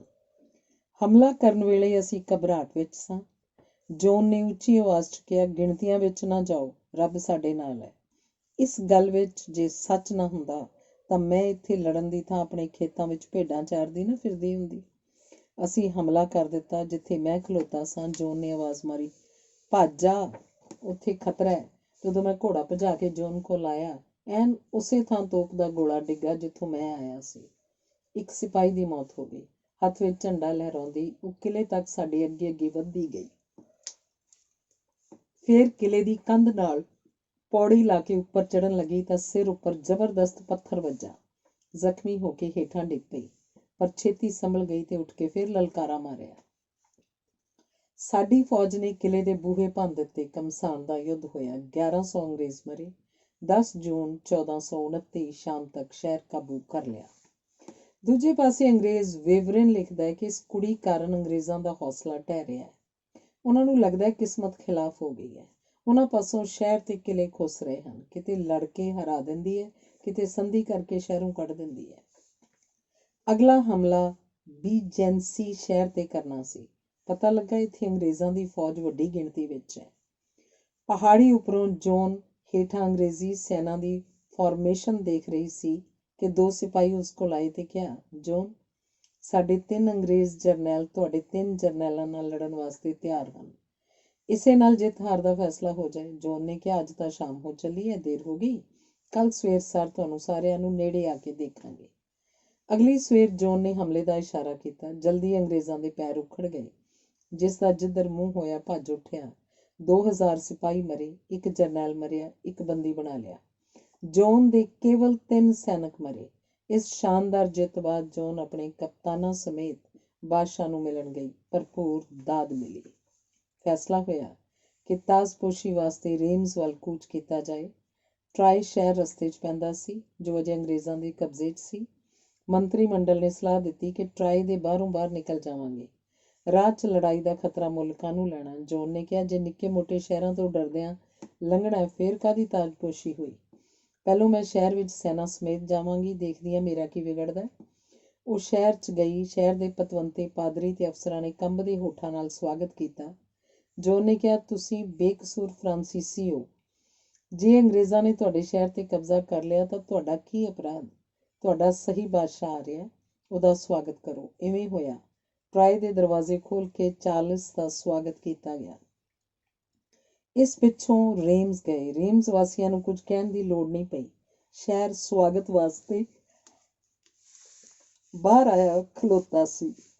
ਪਾਦਰੀ ਨੇ ਸ਼ਹਿਰ ਦੇ ਦਰਵਾਜ਼ੇ ਦੀਆਂ ਚਾਬੀਆਂ ਬਾਦਸ਼ਾਹ ਦੇ ਸਪੁਰਦ ਕਰ ਦਿੱਤੀਆਂ। ਜੋਨ ਨੂੰ ਪੁੱਛਿਆ ਗਿਆ, ਤੂੰ ਬਾਦਸ਼ਾਹ ਨੂੰ ਡਾਫਿਨ ਯਾਨੀ ਕਿ ਉਸਦੇ ਨਾਮ ਨਾਲ ਕਿਉਂ ਬੁਲਾਉਂਦੀ ਹੈ? ਉਹਨੇ ਕਿਹਾ, ਜਦੋਂ ਤਾਜਪੋਸ਼ੀ ਦੀ ਰਸਮ ਅਦਾ ਕਰ ਲਈ, ਉਸ ਪਿੱਛੋਂ ਨਾਮ ਲੈਣ ਦੀ ਥਾਂ ਮਹਾਰਾਜਾ ਕਿਹਾ ਕਰਾਂਗੀ। ਜੋਨ ਨੂੰ ਪੁੱਛਿਆ ਗਿਆ, ਤਾਜਪੋਸ਼ੀ ਵੇਲੇ ਤੇਰਾ ਝੰਡਾ ਬਾਕੀ ਕਪਤਾਨਾਂ ਤੋਂ ਉੱਚਾ ਕਿਉਂ ਸੀ? ਜੋਨ, ਕਿਉਂਕਿ ਇਸ ਝੰਡੇ ਨੇ ਵਧੇਕ ਭਾਰ ਝੱਲਿਆ ਸੀ, ਵਧੇਕ ਸੇਕ 'ਚੋਂ ਲੰਘਿਆ ਸੀ। ਤਾਜਪੋਸ਼ੀ ਉਪਰੰਤ ਗੋਡਿਆਂ ਭਾਰ ਹੋ ਕੇ ਜੋਨ ਨੇ ਬਾਦਸ਼ਾਹ ਦੀਆਂ ਲੱਤਾਂ ਦੁਆਲੇ ਬਾਹਾਂ ਵਲ ਲਈਆਂ। ਕਿਹਾ, ਦਿਆਲੂ ਬਾਦਸ਼ਾਹ, ਰੱਬ ਦੀ ਰਜ਼ਾ ਪੂਰੀ ਹੋਈ। ਕੌਣ ਜਾਣਦਾ ਸੀ ਮੈਂ ਔਰਲਨ ਨੂੰ ਆਜ਼ਾਦ ਕਰਵਾ ਲਵਾਂਗੀ। ਕਿਸ ਨੂੰ ਪਤਾ ਸੀ ਇੱਥੇ ਤੁਹਾਡੀ ਤਾਜਪੋਸ਼ੀ ਹੋਏਗੀ। ਇਹ ਕਹਿੰਦਿਆਂ ਰੋ ਪਈ। ਜੋਨ ਦੇ ਮਾਪੇ ਇਸ ਘਟਨਾ ਵਕਤ ਸ਼ਾਹੀ ਮਹਿਮਾਨਾਂ ਵਜੋਂ ਮੌਜੂਦ ਸਨ। ਬਾਦਸ਼ਾਹ ਨੇ ਜੋਨ ਨੂੰ ਪੁੱਛਿਆ, ਤੈਨੂੰ ਕੀ ਇਨਾਮ ਦਿਆਂ? ਜੋਨ ਨੇ ਕਿਹਾ, ਮੇਰੇ ਪਿੰਡ ਦਾ ਮਾਲੀਆ ਮਾਫ਼ ਕਰ ਦਿਓ। ਬਸ ਹੱਸ ਕੇ ਬਾਦਸ਼ਾਹ ਨੇ ਪਿੰਡ ਨੂੰ ਟੈਕਸ ਫ੍ਰੀ ਕਰ ਦਿੱਤਾ। 17 ਜੁਲਾਈ 1429 ਐਤਵਾਰ ਦੇ ਦਿਨ ਤਾਜਪੋਸ਼ੀ ਦੀ ਰਸਮ ਧੂਮ-ਧਾਮ ਨਾਲ ਹੋਈ। ਐਲਨ ਚਾਰਟਰ ਨਾਮ ਦੇ ਇੱਕ ਫਰਾਂਸੀਸੀ ਨੇ 17 ਜੁਲਾਈ 1429 ਨੂੰ ਆਪਣੇ ਵਿਦੇਸ਼ੀ ਦੋਸਤ ਨੂੰ ਲਾਤੀਨੀ ਵਿੱਚ ਖਤ ਲਿਖਿਆ, ਸਾਡੇ ਵਿਚਕਾਰ ਕੁਆਰੀ ਕੰਨਿਆ ਹੈ ਜਿਹੜੀ ਧਰਤੀ ਦੇ ਕਿਸੇ ਕੋਨੇ 'ਚ ਨਹੀਂ ਜੰਮੀ, ਜ਼ਮੀਨ ਉੱਪਰ ਡਿੱਗੀ, ਜ਼ਖਮੀ ਲਤਾੜੇ ਹੋਏ ਫਰਾਂਸ ਨੂੰ ਮੁੜ ਸਵੈਮਾਨ ਨਾਲ ਖੜਾ ਕਰਨ ਲਈ ਅਸਮਾਨੋਂ ਉਤਰੀ ਹੈ। ਉਹ ਅਦੁੱਤੀ ਕੰਨਿਆ ਸਾਰੇ ਮਾਨਾਂ ਸਨਮਾਨਾਂ ਦੀ ਮਾਲਕ ਹੈ।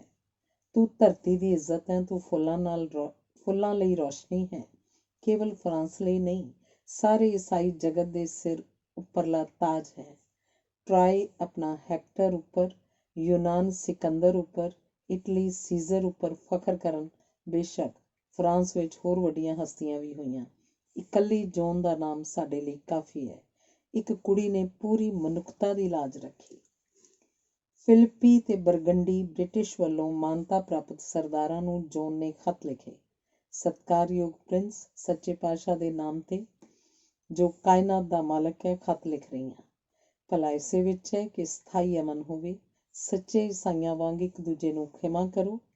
ਹੱਥ ਜੋੜ ਕੇ ਤੁਹਾਡੇ ਅੱਗੇ ਬੇਨਤੀ ਕਰਦੀ ਹਾਂ, ਹੁਣ ਸਾਡੇ ਉੱਪਰ ਹਮਲਾ ਨਾ ਕਰਨਾ। ਜਿੰਨੀ ਮਰਜ਼ੀ ਗਿਣਤੀ 'ਚ ਸੈਨਾ ਚਾੜ ਲਿਆਓ, ਜੇਤੂ ਨਹੀਂ ਹੋਵੋਗੇ। ਵਿਅਰਥ ਖੂਨ ਡੋਲਣ ਵਿੱਚ ਕਿਸ ਦਾ ਭਲਾ ਹੋਏਗਾ। ਜੌਨ ਦੇ ਖਤ ਦਾ ਜਵਾਬ ਨਹੀਂ ਦਿੱਤਾ। ਸਰਦਾਰਾਂ ਨੇ ਬਾਦਸ਼ਾਹ ਕੋਲ ਆਪਣੇ ਦੂਤ ਭੇਜ ਕੇ ਸੁਲ੍ਹਾ ਸਫਾਈ ਵਾਸਤੇ 2 ਹਫ਼ਤਿਆਂ ਦਾ ਸਮਾਂ ਮੰਗਿਆ। ਗੱਲਾਂ ਬਾਤਾਂ ਦੌਰਾਨ ਉਹ ਆਖ ਰਹੇ ਸਨ ਕਿ ਪੈਰਿਸ ਵਿੱਚੋਂ ਅੰਗਰੇਜ਼ੀ ਫੌਜ ਕੱਢ ਰਹੇ ਹਾਂ। ਅਸਲ ਵਿੱਚ ਬਰਤਾਨੀਆ ਹੋਰ ਫੌਜ ਭੇਜ ਰਿਹਾ ਸੀ, ਜੋ 15 ਨੂੰ ਚੱਲ ਪਈ ਸੀ ਤੇ 25 ਜੁਲਾਈ ਨੂੰ ਪੁੱਜ ਜਾਣੀ ਸੀ। ਇਹ ਗੱਲਬਾਤ ਨਿਰਾ ਧੋਖਾ ਸੀ। ਇਸ ਵਿਚਾਰ ਵਟਾਂਦਰੇ ਵਿੱਚ ਜੌਨ ਨੂੰ ਸ਼ਾਮਲ ਨਹੀਂ ਕੀਤਾ ਗਿਆ। ਜੌਨ ਨੂੰ ਸ਼ਾਮਲ ਨਾ ਕਰਕੇ ਜੌਨ ਨੂੰ ਨਹੀਂ, ਬਾਦਸ਼ਾਹ ਖੁਦ ਨੂੰ ਧੋਖਾ ਦੇ ਰਿਹਾ ਸੀ। ਤਾਜ਼ਪੋਸ਼ੀ ਬਾਅਦ ਬਾਦਸ਼ਾਹ ਜਿਸ ਨਗਰ 'ਚ ਜਾਂਦਾ, ਭਰਪੂਰ ਸਵਾਗਤ ਹੁੰਦਾ। ਕਰੇਪੀ ਦੇ ਵਸਨੀਕ ਬਾਦਸ਼ਾਹ ਨੂੰ ਦੇਖ ਕੇ ਖੁਸ਼ੀ ਨਾਲ ਸਵਾਗਤੀ ਜੈਕਾਰੇ ਛੱਡਣ ਲੱਗੇ। ਤਦ ਜੌਨ ਬਾਦਸ਼ਾਹ ਤੇ ਰੇਮਸ ਦੇ ਪਾਦਰੀ ਵਿਚਕਾਰ ਘੋੜੇ ਤੇ ਸਵਾਰ ਇੰਨੀ ਖੁਸ਼ ਸੀ ਕਿ ਪਾਦਰੀ ਨੂੰ ਕਿਹਾ, ਹੋਰ ਹੁਣ ਕੀ ਚਾਹੀਦਾ ਫਾਦਰ? ਦਿਲ ਕਰਦਾ ਮੌਤ ਆ ਜਾਏ ਤੇ ਮੈਨੂੰ ਇੱਥੇ ਦਫਨ ਕਰ ਦਿਓ। ਪਾਦਰੀ ਨੇ ਕਿਹਾ, ਜੌਨ ਤੇਰੀ ਮੌਤ ਕਿੱਥੇ ਹੋਵੇਗੀ? ਜੌਨ, ਪਤਾ ਨਹੀਂ ਫਾਦਰ, ਸਮੇਂ ਤੇ ਸਥਾਨ ਦਾ ਪਤਾ ਨਹੀਂ। ਸ਼ਾਇਦ ਤੁਹਾਨੂੰ ਪਤਾ ਹੋਵੇ। ਬਸ ਮੇਰਾ ਮਕਸਦ ਪੂਰਾ ਹੋਇਆ। ਹੁਣ ਮੈਂ ਪਿੰਡ ਆਪਣੇ ਭਰਾਵਾਂ ਮਾਪਿਆਂ ਕੋਲ ਰਹਿਣਾ ਚਾਹੁੰਦੀ ਹਾਂ। ਮੇਰਾ ਪਿੰਡ ਕਿੰਨਾ ਖੁਸ਼ ਹੋਏਗਾ। 8 ਸਤੰਬਰ ਨੂੰ ਪੈਰਿਸ ਉੱਪਰ ਹਮਲਾ ਕੀਤਾ ਗਿਆ। ਦੋਵਾਂ ਪਾਸਿਆਂ ਵੱਲੋਂ ਜੰਮ ਕੇ ਲੜਾਈ ਹੋਈ। ਪੈਰਿਸ ਵਸਨੀਕਾਂ ਨੇ ਮਜ਼ਬੂਤ ਕਿਲ੍ਹਾਬੰਦੀ ਕੀਤੀ ਹੋਈ ਸੀ। ਜੌਨ ਦੀ ਲੱਤ ਉੱਪਰ ਤੀਰ ਵੱਜਾ। ਉਹਦੇ ਝੰਡਾ ਬਰਦਾਰ ਦੇ ਮੱਥੇ ਵਿੱਚ। ਜੌਨ ਦੀਆਂ ਫੌਜਾਂ ਨੂੰ ਪਿੱਛੇ ਹਟਣਾ ਪਿਆ। ਬਾਦਸ਼ਾਹ ਨੂੰ ਉਹਦੀ ਮਦਦ ਵਾਸਤੇ ਆਉਣਾ ਚਾਹੀਦਾ ਸੀ, ਪਰ ਉਹਦੇ ਸਿਆਸੀ ਸਲਾਹਕਾਰਾਂ ਦੀ ਜੁੰਡਲੀ ਉਹਨੂੰ ਆਖਦੀ ਰਹੀ ਕਿ ਪੈਰਿਸ ਖਤਰਨਾਕ ਹੈ, ਪੈਰਿਸ ਤੋਂ ਦੂਰ ਰਹੋ। ਜੌਨ ਦੀ ਸੈਨਿਕ ਟੁਕੜੀ ਦੇ ਸਲਾਹਕਾਰਾਂ ਨਾਲ ਸਿਆਸੀ ਸਲਾਹਕਾਰਾਂ ਦੀ ਬਣਦੀ ਨਹੀਂ ਸੀ। ਜੌਨ ਤੇ ਜਰਨੈਲ ਫੀਲਡ ਵਿੱਚ ਰਹਿੰਦੇ ਸਨ ਤੇ ਮਹਿਲ ਦੇ ਸਲਾਹਕਾਰ ਹਰ ਵਕਤ ਬਾਦਸ਼ਾਹ ਨਾਲ, ਸੋ ਵਧੇਕ ਪ੍ਰਭਾਵਸ਼ਾਲੀ ਸਨ। ਬਾਦਸ਼ਾਹ ਖੁਦ ਫੈਸਲੇ ਲੈਣ ਦੇ ਸਮਰੱਥ ਨਹੀਂ ਸੀ। ਜੌਨ ਪੜ੍ਹਨਾ ਲਿਖਣਾ ਨਹੀਂ ਜਾਣਦੀ ਸੀ। ਖਤ ਉਹਦੇ ਕਲਰਕ ਲਿਖਦੇ। 9 ਨਵੰਬਰ 1429 ਦਾ ਇੱਕ ਖਤ ਮਿਲਿਆ ਜਿਸ ਉੱਪਰ ਜੌਨ ਦੇ ਦਸਖਤ ਹਨ। ਪਹਿਲਾ ਖਤ ਉਹਦੇ ਦਸਖਤਾਂ ਵਾਲਾ, ਯਾਨੀ ਕਿ ਇਸ ਤਰੀਕ ਤੱਕ ਉਹ ਦਸਖਤ ਕਰਨਾ ਸਿੱਖ ਗਈ ਸੀ। ਦਸੰਬਰ ਵਿੱਚ ਬਾਦਸ਼ਾਹ ਨੇ ਉਹਦੇ ਸਾਰੇ ਪਰਿਵਾਰ ਨੂੰ ਨੋਬਲਜ਼, ਸ਼ਾਹੀ ਖਾਨਦਾਨ ਹੋਣ ਦਾ ਸਨਮਾਨ ਦਿੱਤਾ, ਜੋ ਆਉਂਦੀਆਂ ਪੀੜ੍ਹੀਆਂ ਤੱਕ ਚੱਲਦਾ ਜਾਏਗਾ। ਹੋਰ ਫੌਜੀ ਮਦਦ ਨਾ ਮਿਲੀ। ਜੌਨ ਉਦਾਸ ਰਹੀ। ਮਈ 23, 1430 ਨੂੰ ਉਹਨੇ ਕੰਪੇਨ ਨਾਮ ਦੇ ਸ਼ਹਿਰ ਉੱਪਰ ਹਮਲਾ ਕੀਤਾ। ਦੁਸ਼ਮਣ ਕੋਲ ਉਹਦੇ ਮੁਕਾਬਲੇ ਤੇ ਇੰਨੀ ਫੌਜ ਤੇ ਅਸਲਾ ਹੋਏਗਾ, ਉਹਨੂੰ ਅੰਦਾਜ਼ਾ ਨਹੀਂ ਸੀ। ਉਸ ਕੋਲ ਖੁਦ 700 ਘੋੜਸਵਾਰ ਸਨ, ਪਰ ਦੁਸ਼ਮਣ ਕੋਲ 3 ਗੁਣਾ ਵਧੇਕ। ਜਦੋਂ ਸਾਹਮਣੇ ਉਹ ਜ਼ਬਰਦਸਤ ਟਾਕਰਾ ਹੋਇਆ, ਜੌਨ ਦੀ ਫੌਜ ਦੇ ਪੈਰ ਉਖੜ ਗਏ ਤੇ ਸੈਨਿਕ ਪੁੱਠੇ ਭੱਜਣ ਲੱਗੇ। ਚੰਗੇ ਜਰਨੈਲ ਵਾਂਗ ਜੌਨ ਪਿੱਛੇ ਤਾਂ ਹਟੀ, ਪਰ ਸਹਿਜੇ ਸਹਿਜੇ, ਤਾਂ ਕਿ ਉਹਦੀ ਨਿਡਰਤਾ ਉੱਪਰ ਵਿਸ਼ਵਾਸ ਰਹੇ ਤੇ ਸੈਨਾ ਵਿੱਚ ਭਗਦੜ ਨਾ ਮਚੇ। ਉਹ ਦੁਸ਼ਮਣ ਦੀ ਟੁਕੜੀ ਵਿਚਕਾਰ ਘਿਰ ਗਈ।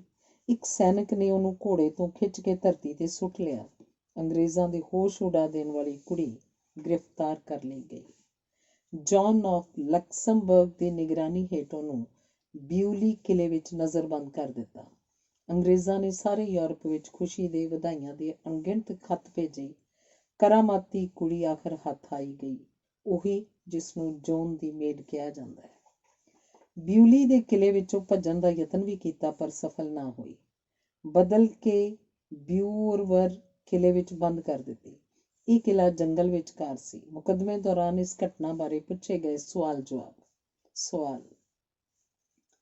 ਕਿਲੇ ਵਿੱਚੋਂ ਭੱਜਣ ਵਾਸਤੇ ਕੀ ਕੀਤਾ ਸੀ? ਜੌਨ, ਫੁਰਤੀ ਨਾਲ ਸਾਰੇ ਸਿਪਾਹੀਆਂ ਨੂੰ ਮੈਂ ਬੁਰਜ ਵਿੱਚ ਬੰਦ ਕਰ ਦਿੱਤਾ। ਇੱਕ ਨੌਕਰ ਬਾਹਰ ਰਹਿ ਗਿਆ, ਜਿਹਨੇ ਮੈਨੂੰ ਵੇਖ ਲਿਆ ਤੇ ਸਫਲ ਨਾ ਹੋ ਸਕੀ। ਸਵਾਲ, ਦੂਜੀ ਵਾਰ ਫੇਰ ਭੱਜਣ ਦਾ ਯਤਨ ਕੀਤਾ? ਹਾਂ, ਲਗਭਗ 4 ਮਹੀਨੇ ਬੰਦੀ ਰਹੀ।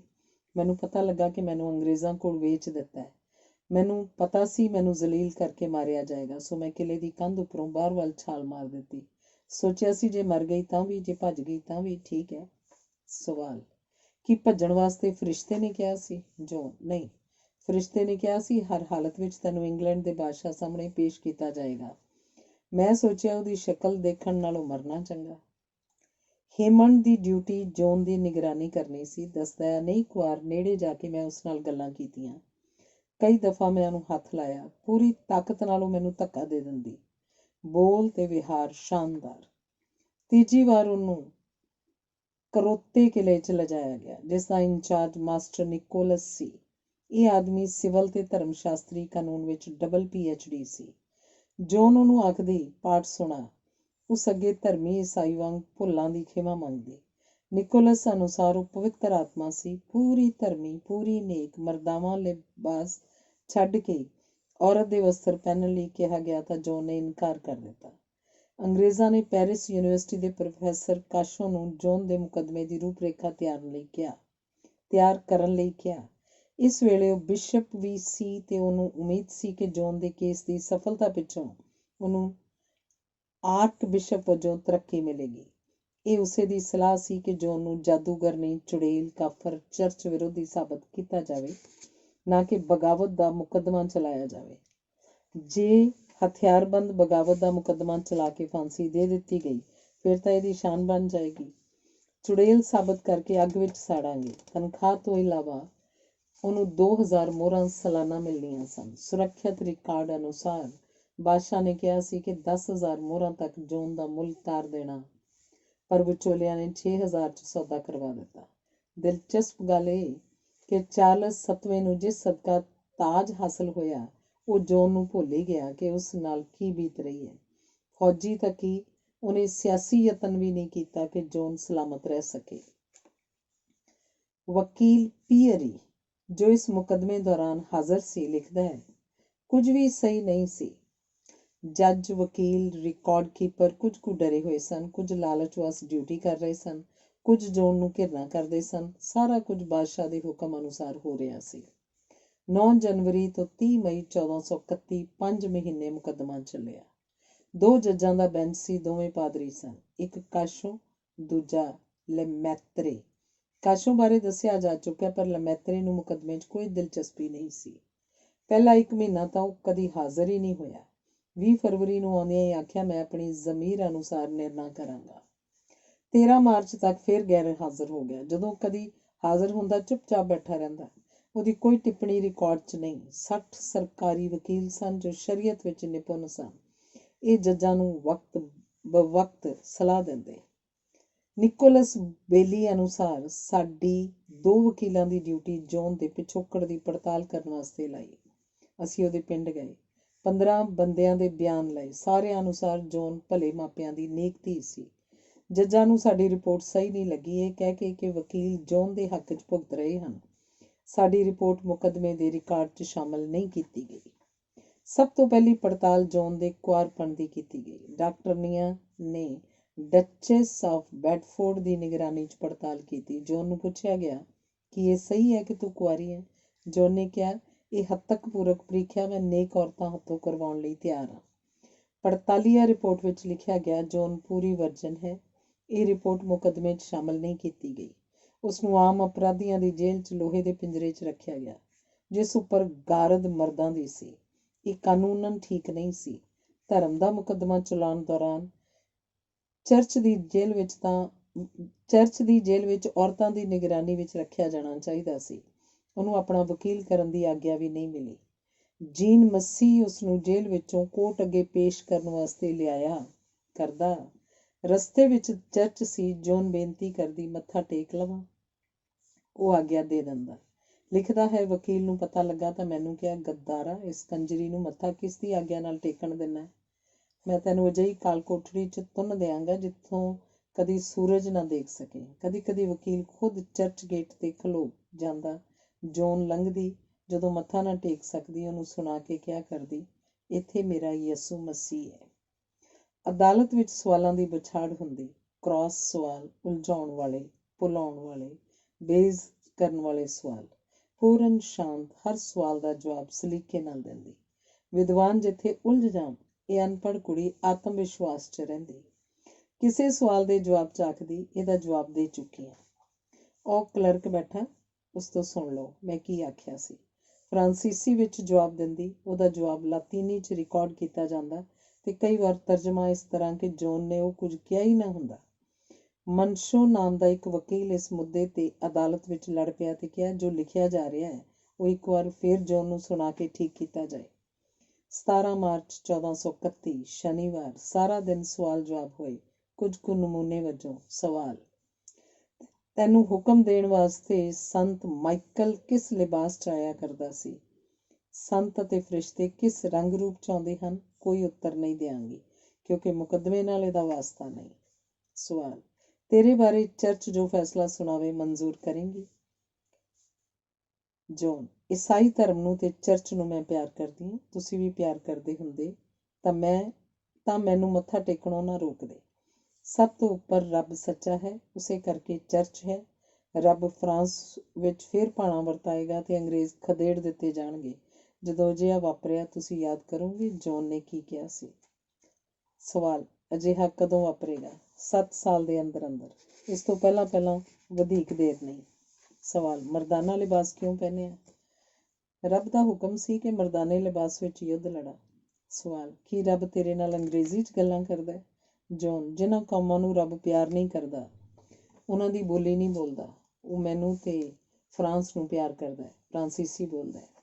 ਸਵਾਲ, ਸੰਤ ਡੈਨੀ ਦੇ ਚਰਚ ਵਿੱਚ ਕਿਹੜਾ ਹਥਿਆਰ ਭੇਟ ਕੀਤਾ ਸੀ ਤੇ ਕਿਉਂ? ਇਹ ਰਿਵਾਜ਼ ਹੈ। ਮੈਂ ਜ਼ਖਮੀ ਹੋ ਗਈ ਸਾਂ ਤੇ ਉੱਥੇ ਕਿਰਪਾਨ ਰੱਖ ਕੇ ਮੱਥਾ ਟੇਕਿਆ ਸੀ। ਇਹ ਇੱਕ ਤਰ੍ਹਾਂ ਦੀ ਫਰਿਆਦ ਹੁੰਦੀ ਹੈ ਕਿ ਮੇਰੀ ਥਾਂ ਹੁਣ ਸੰਤ ਲੜਨਗੇ। ਸਵਾਲ, ਕੀ ਤੂੰ ਹਥਿਆਰਾਂ ਦੀ ਪੂਜਾ ਕਰਦੀ ਹੈ? ਜੋਨ, ਹਰਗਿਜ਼ ਨਹੀਂ। ਸਵਾਲ, ਸੰਤ ਕੈਥਰੀਨ ਦੇ ਚਰਚ ਵਿੱਚੋਂ ਜਿਹੜੀ ਧਰਤੀ ਵਿੱਚ ਦਬੀ ਕਿਰਪਾਨ ਮਿਲੀ, ਉਸ ਉੱਪਰ 5 ਕ੍ਰਾਸ ਖੁਣੇ ਹੋਏ ਸਨ, ਇਹਦਾ ਕੀ ਅਰਥ ਹੈ? ਮੈਨੂੰ ਕੀ ਪਤਾ। ਸਵਾਲ, ਤੂੰ ਆਪਣੇ ਝੰਡੇ ਉੱਤੇ ਫਰਿਸ਼ਤਿਆਂ ਦੇ ਚਿੱਤਰ ਬਣਵਾਏ, ਕੀ ਇਹ ਚਿੱਤਰ ਉਹਨਾਂ ਫਰਿਸ਼ਤਿਆਂ ਦੇ ਸਨ ਜੋ ਤੇਰੇ ਸੁਪਨਿਆਂ 'ਚ ਆਇਆ ਕਰਦੇ ਸਨ? ਨਹੀਂ, ਇਹ ਚਿੱਤਰ ਉਹੀ ਸਨ ਜੋ ਆਮ ਚਰਚਾਂ 'ਚ ਚਿੱਤਰੇ ਹੋਏ ਹਨ। ਸਵਾਲ, ਜਿਹੜੀ ਰੌਸ਼ਨੀ ਤੇਰੇ ਨਾਲ ਗੱਲਾਂ ਕਰਨ ਆਉਂਦੀ ਸੀ ਉਹ ਨਹੀਂ ਚਿੱਤਰੀ? ਚਿੱਤਰਨ ਦਾ ਜਾਂ ਦੱਸਣ ਦਾ ਹੁਕਮ ਨਹੀਂ ਹੈ। ਸਵਾਲ, ਤੇਰੀਆਂ ਜਿੱਤਾਂ ਕਾਰਨ ਝੰਡਾ ਉੱਚਾ ਸੀ ਕਿ ਝੰਡੇ ਕਾਰਨ ਤੂੰ ਜਿੱਤਦੀ ਰਹੀ? ਮੈਂ ਤੇ ਮੇਰਾ ਝੰਡਾ ਰੱਬੀ ਸੁਗਾਤਾਂ ਹਨ, ਰੱਬ ਦੀ ਜਿੱਤ ਹੁੰਦੀ ਸੀ। ਸਵਾਲ, ਇਹੋ ਝੰਡਾ ਕਿਸੇ ਹੋਰ ਦੇ ਹੱਥ ਹੁੰਦਾ ਉਹ ਵੀ ਜਿੱਤਦਾ?